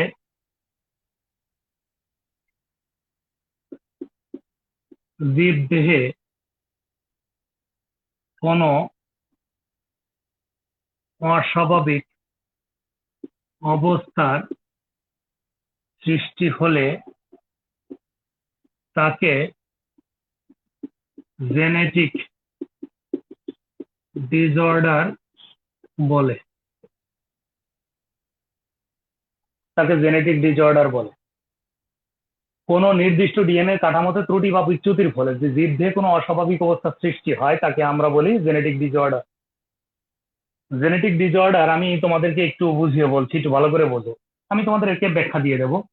আমরা পড়েছিলাম যে জেনেটিক কি ডিএনএ এর মধ্যে আমাদের মধ্যে থাকে কি অ্যাডেনিন, থায়ামিন, গুয়ানিন, সাইটোসিন, দুই বন্ধন ত্রিবন্ধন দ্বারা। যদি এই কাঠামোতে কোনো পরিবর্তন আসে এবং তার পরবর্তী বংশধরদের মধ্যে এমন কিছু বৈশিষ্ট্য আছে যা স্বাভাবিক বৈশিষ্ট্যের সাথে মেলে না, তখন তাকে জেনেটিক ডিসঅর্ডার বলে। এটা কিন্তু জেনেটিক ডিজিজ নয়, এটা কিন্তু জেনেটিক ডিসঅর্ডার। জেনেটিক ডিসঅর্ডার মানে হচ্ছে জিনগত বিশৃঙ্খলতা। আমি আবারও নিশ্চিত করছি, অনেক বইয়ে লেখা আছে, অনেকে বুঝে নেয় যে জেনেটিক ডিসঅর্ডার আর জেনেটিক ডিজিজ এক জিনিস না। জেনেটিক ডিজিজ যদি হয়, তো ধরে নাও হিমোফিলিয়া হলো, ধরে নাও হিমোফিলিয়া হলো, এটা হচ্ছে জেনেটিক ডিজিজ। আর আমি পড়াচ্ছি কিন্তু জেনেটিক ডিসঅর্ডার।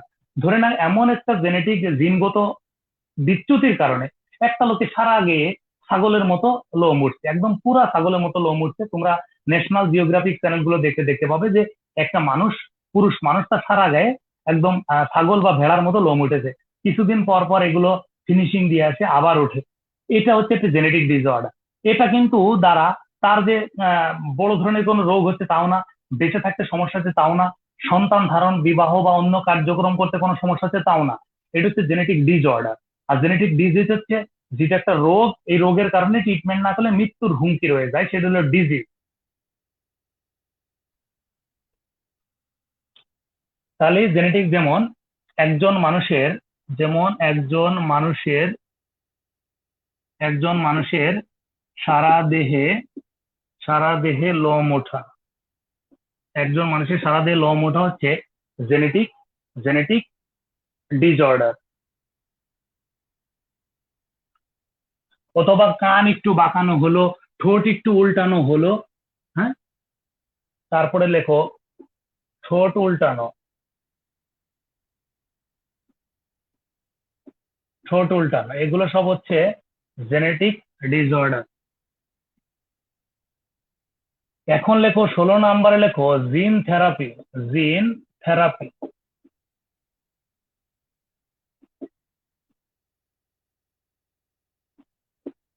জিন থেরাপি,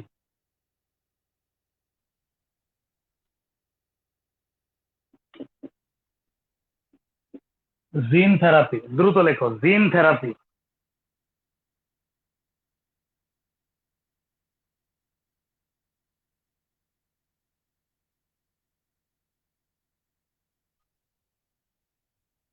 তাহলে লেখা শেষ। জিন থেরাপি উত্তরটা কি হবে দেখো, কোন ত্রুটিপূর্ণ জিন শনাক্ত করে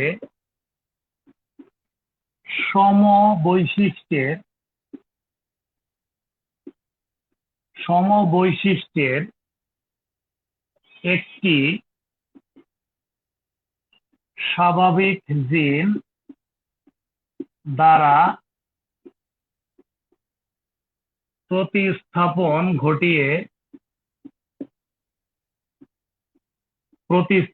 ঘটিয়ে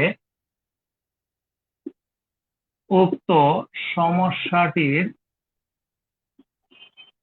সমাধান করে দেওয়াকে জিন থেরাপি বলে। জিন থেরাপি বলে।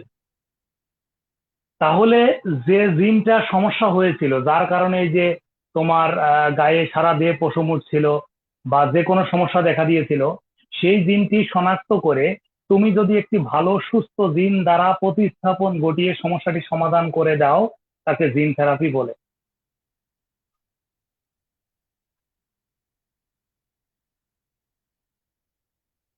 শেষ কিনা একটু কমেন্ট করো, শেষ কিনা কমেন্ট করো, শেষ কিনা।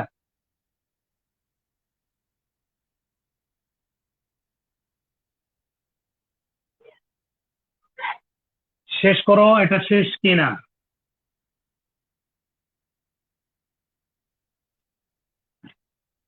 আমাদের পিএসসি সিলেবাস অনুযায়ী আরেকটি প্রশ্ন বাকি আছে। লাস্ট প্রশ্নটা একটু দেখিয়ে দিই, সেটা হচ্ছে এরকম একটা টপিক আছে, প্রোটিন কি। প্রোটিন কি, প্রকারভেদ সহ আলোচনা। এটা তোমার ফুড অ্যান্ড নিউট্রিশনের মধ্যেও পাওয়া যায়, তাও আমি বলে দিই যে অ্যামাইনো অ্যাসিডের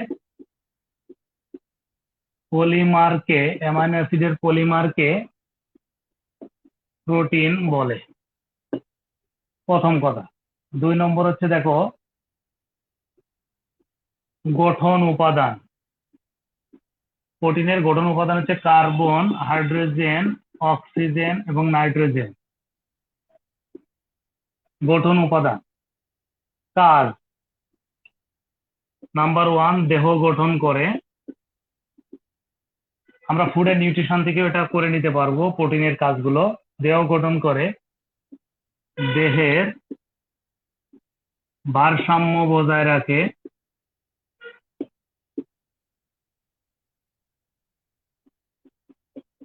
দেহে বাফার উপাদান হিসেবে কাজ করে, বাফার উপাদান হিসেবে কাজ করে। বাফার উপাদান মানে হচ্ছে, আপনারা জানেন, সবাই জানি যে বাফার মানে হচ্ছে কি, কোন একটা ঝামেলাপূর্ণ এলাকায় উপস্থিত থেকে সমস্যার সমাধান করে দেওয়া। ঠিক প্রোটিন এই কাজটা করে থাকে দেহের মধ্যে। তারপরে লেখো অসমোটিক চাপ নিয়ন্ত্রণ করে। অসমোটিক চাপ নিয়ন্ত্রণ করে। শুক্রাণু, ডিম্বাণু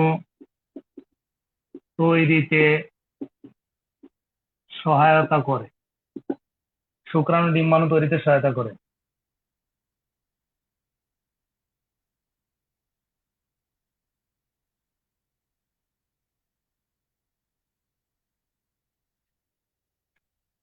প্রকারভেদ,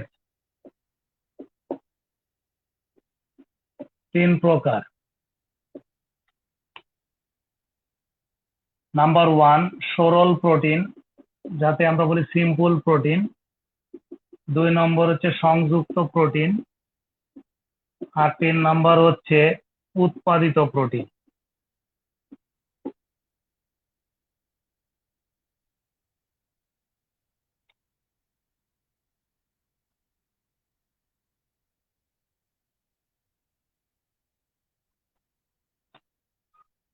আমাদের পিএসসি সিলেবাসের আমার জানা মতে শুরু থেকে এ পর্যন্ত সব বিষয়গুলো আলোচনা করা হয়েছে।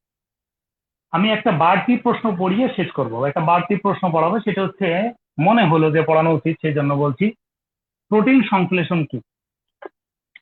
প্রোটিন একটা এক্সট্রা প্রশ্ন, যে প্রোটিন সংশ্লেষণ কি। প্রোটিন সংশ্লেষণ কি মানে প্রোটিন তৈরি বা প্রোটিন সংশ্লেষণ কি। হ্যাঁ, আরেকটা কথা হলো এরকম আসে, সেন্ট্রাল ডগমা কি। সেন্ট্রাল ডগমা, সেন্ট্রাল ডগমা কি, এরকম দুটো প্রশ্ন হতে পারে। বা আমরা আগে পরে পড়তে পারি, এটা আগে পড়বো এটা পরে পড়বো একটু। সেন্ট্রাল ডগমা কি, তাহলে একটু লেখো। কোথাও একটু একই সাথে লিখে দিই। প্রোটিন তৈরির জন্য, প্রোটিন তৈরির জন্য যাবতীয় তথ্য উপাদান সরবরাহ সরবরাহ করে এবং সার্বিক সার্বিক নিয়ন্ত্রণ করে সেই প্রক্রিয়াকে সেন্ট্রাল ডগমা বলে। তুমি ধরে নাও এটা কোম্পানির মালিক, তোমাকে ম্যানেজার বানায় দিছে, তুমি কি কি কাজ করবে খালি বলে দিচ্ছ, সার্বিক নিয়ন্ত্রণ করতেছে, এখানে সেন্ট্রাল ডগমা, সেন্ট্রাল ডগমা এখানে এখানে এটা ম্যানেজারের কাজ করতেছে, ম্যানেজারের কাজ করতেছে, এটা মনে রাখলেই হবে সেন্ট্রাল ডগমা। প্রোটিন তৈরি কি? প্রোটিন তৈরিটা একটু দেখায়। প্রোটিন তৈরি বা প্রোটিন সংশ্লেষণ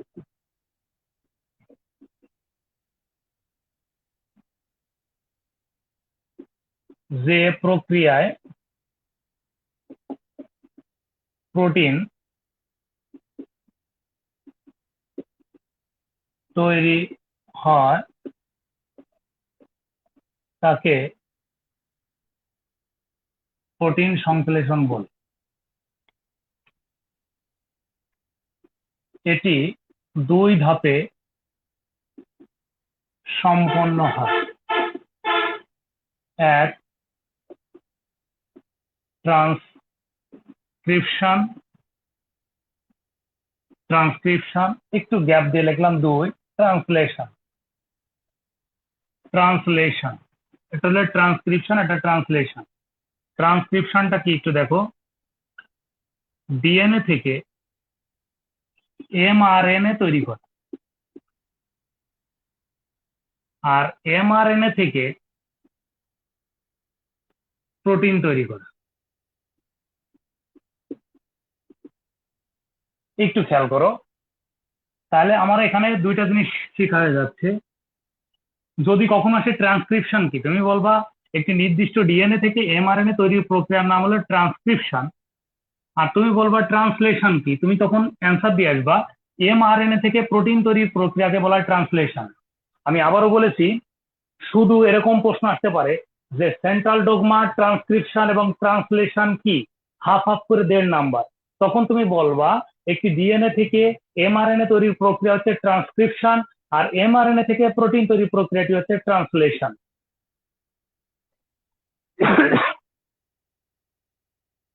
আরেকটি প্রশ্ন পড়াবো, জিএমও। আরেকটি প্রশ্ন পড়াবো, সেটা হচ্ছে জিএমও বা জিএমও হচ্ছে genetically modified organism. Genetically modified organism একবার পড়ালে ভুল হবে না ইনশাল্লাহ। বিভিন্ন বিভিন্ন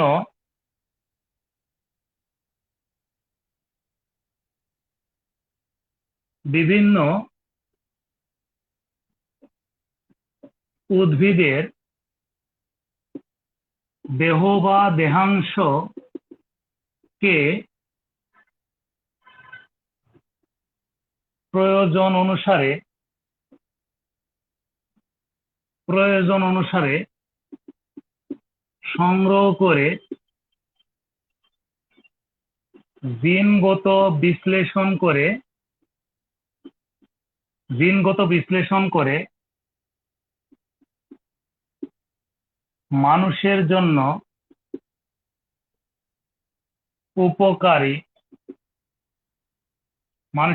উপকারী হয় এমন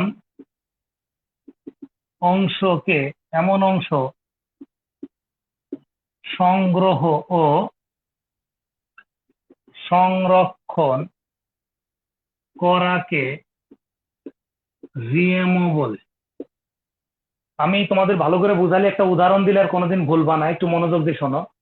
মনে করো আমাদের বলছে যে গায়ে যদি তোমাদের কোনো প্রকারের খোসপাসা হয় তাহলে আমাদেরকে নিম পাতা খেতে হবে। তার মানে তো এমন না যে একজন গাছে উঠে একদম ছাগলের মতো পাতা খাওয়া শুরু করে দিল, এটা তো না। তাহলে কি করতে হবে? তাহলে সেখানে গিয়ে তার কোন অংশটা আমার প্রয়োজন সেই অংশটাকে সুন্দর করে আলাদা করতে হবে। এরপরে কি করতে হবে?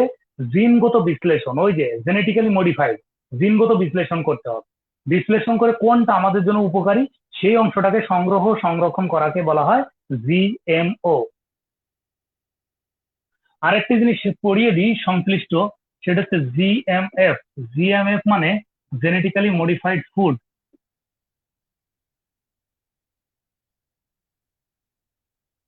এখন লাস্ট একটা কথা লাগা দিতে হবে খালি, সংগ্রহ সংরক্ষণ করে গ্রহণ উপযোগী, গ্রহণ গ্রহণ উপযোগী খাদ্যে পরিণত করলে তাকে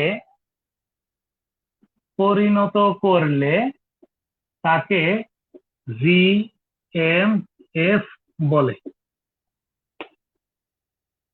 তাকে জিএমএফ বলে। তাকে জিএমএফ বলে। তাকে জিএমএফ বলে। আরেকটি প্রশ্ন পড়াই দিই, সেটা হচ্ছে জিন ব্যাংক। জিন ব্যাংক কি? বিভিন্ন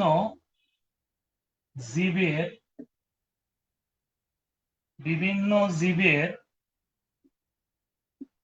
জিন সমূহকে বৈজ্ঞানিক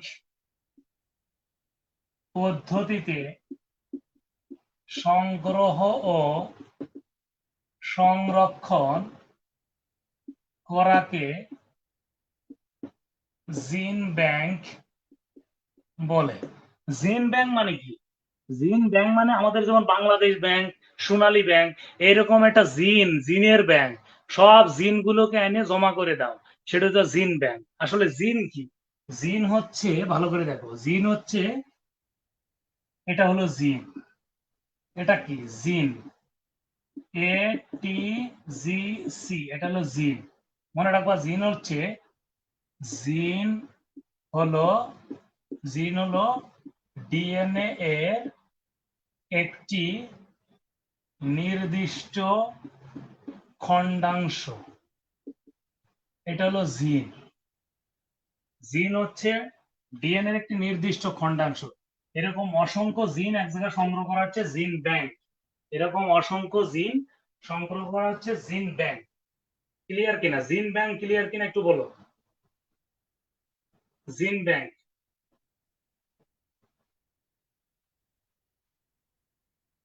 আচ্ছা, ক্লোনিং এর উপকারিতা একটু মুখে মুখে বলে দিই। ক্লোনিং এর উপকারিতা হচ্ছে, ভালো করে একটু বুঝো, ক্লোনিং এর ভালো দিক আছে, মন্দ দিকও আছে। ক্লোনিং এর উপকারিতা হচ্ছে গবেষণা করার জন্য। ধরে নাও তোমার একজন মানুষের ক্যান্সার হয়েছে বা কিছু একটা রোগ হয়েছে, একটা কোষ, সেই কোষটা, সেই মানুষটা মরে গেল ঠিকই, এই কোষটা বিশ্লেষণ করে জানা গেল না। এখন তুমি এই কোষটাকে নিয়ে ল্যাবে নিয়ে ক্লোনিং করলে, তাহলে অসংখ্য তোমার কোষ তৈরি হয়ে গেল।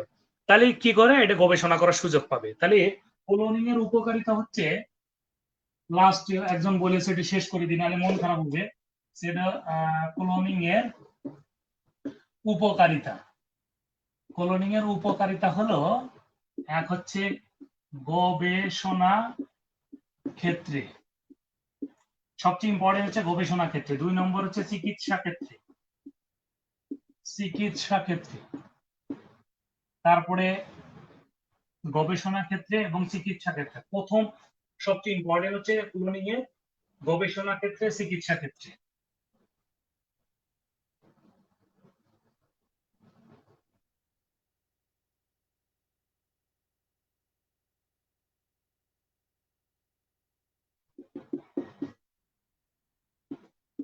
ওষুধ শিল্পে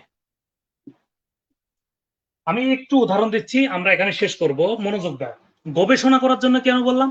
তুমি একটা বিরল প্রজাতির প্রাণী পাইছো, এটা যদি ক্লোনিং করো তাহলে অনেক বেশি গবেষণা করতে পারবো, 2-3 জন মিলে, অনেক দেশ মিলে তথ্য পাবো। চিকিৎসা ক্ষেত্রে কি? একটি কোষ পাইছো, ক্লোনিং করে বিভিন্ন দেশে দিলে এই সম্পর্কে নতুন তথ্য পাবো, চিকিৎসা হবে। ঔষধ শিল্পে কিভাবে? আমি একটা ভালো ব্যাকটেরিয়া পেলাম, আমি একটা ভালো জীবাণু পেলাম, যেটা দিয়ে উপকার করা যায়, তখন আমি ক্লোনিং করে অনেক বেশি তৈরি করলে মানব কল্যাণে ব্যয় করতে পারবো এবং কাজে লাগাইতে পারবো। এই 3টা লিখে রাখলে হয়ে যাবে। তাহলে তোমাদের আশা করি ভালো মতো বুঝেছো, কোনো সমস্যা থাকার কথা না। আমি বিনয়ের সাথে অনুরোধ জানাচ্ছি, আমি বায়োটেকনোলজি 1 এবং 2 তে যা পড়িয়েছি, শুরু থেকে বুঝে বুঝে যদি তুমি পড়ে যাও, যে প্রশ্ন আসুক ইনশাল্লাহ আমরা লিখে আসতে পারবো। তাহলে আমার সাথে যদি কোনো প্রকার যোগাযোগ করতে চাও, তাহলে তোমরা জাস্ট এখানে কোনো মেসেজ দিলে, কোনো কিছু জানার থাকলে আমি জানিয়ে দেবো। তোমরা এখানে অ্যাটেন্ড হয়ে থাকতে পারো, এটা গ্রুপ। এফবি গ্রুপ, এখানে নায়েব সায়েন্স ল্যাব, এই যে বলাই আছে নায়েব সায়েন্স ল্যাব, এই সায়েন্স ল্যাবের মধ্যে তুমি প্রশ্ন করা মাত্রই উত্তর দিয়ে দেবে। এখানে আমাদের অসংখ্য স্টুডেন্ট আছে যারা বিভিন্ন সময় ক্যাডার হয়েছে, আমার ছাত্র ছিল, আমি দেখার আগেই অনেকে উত্তর তোমাদের দিয়ে দেবে ইনশাল্লাহ। ভালো থাকো, সুস্থ থাকো।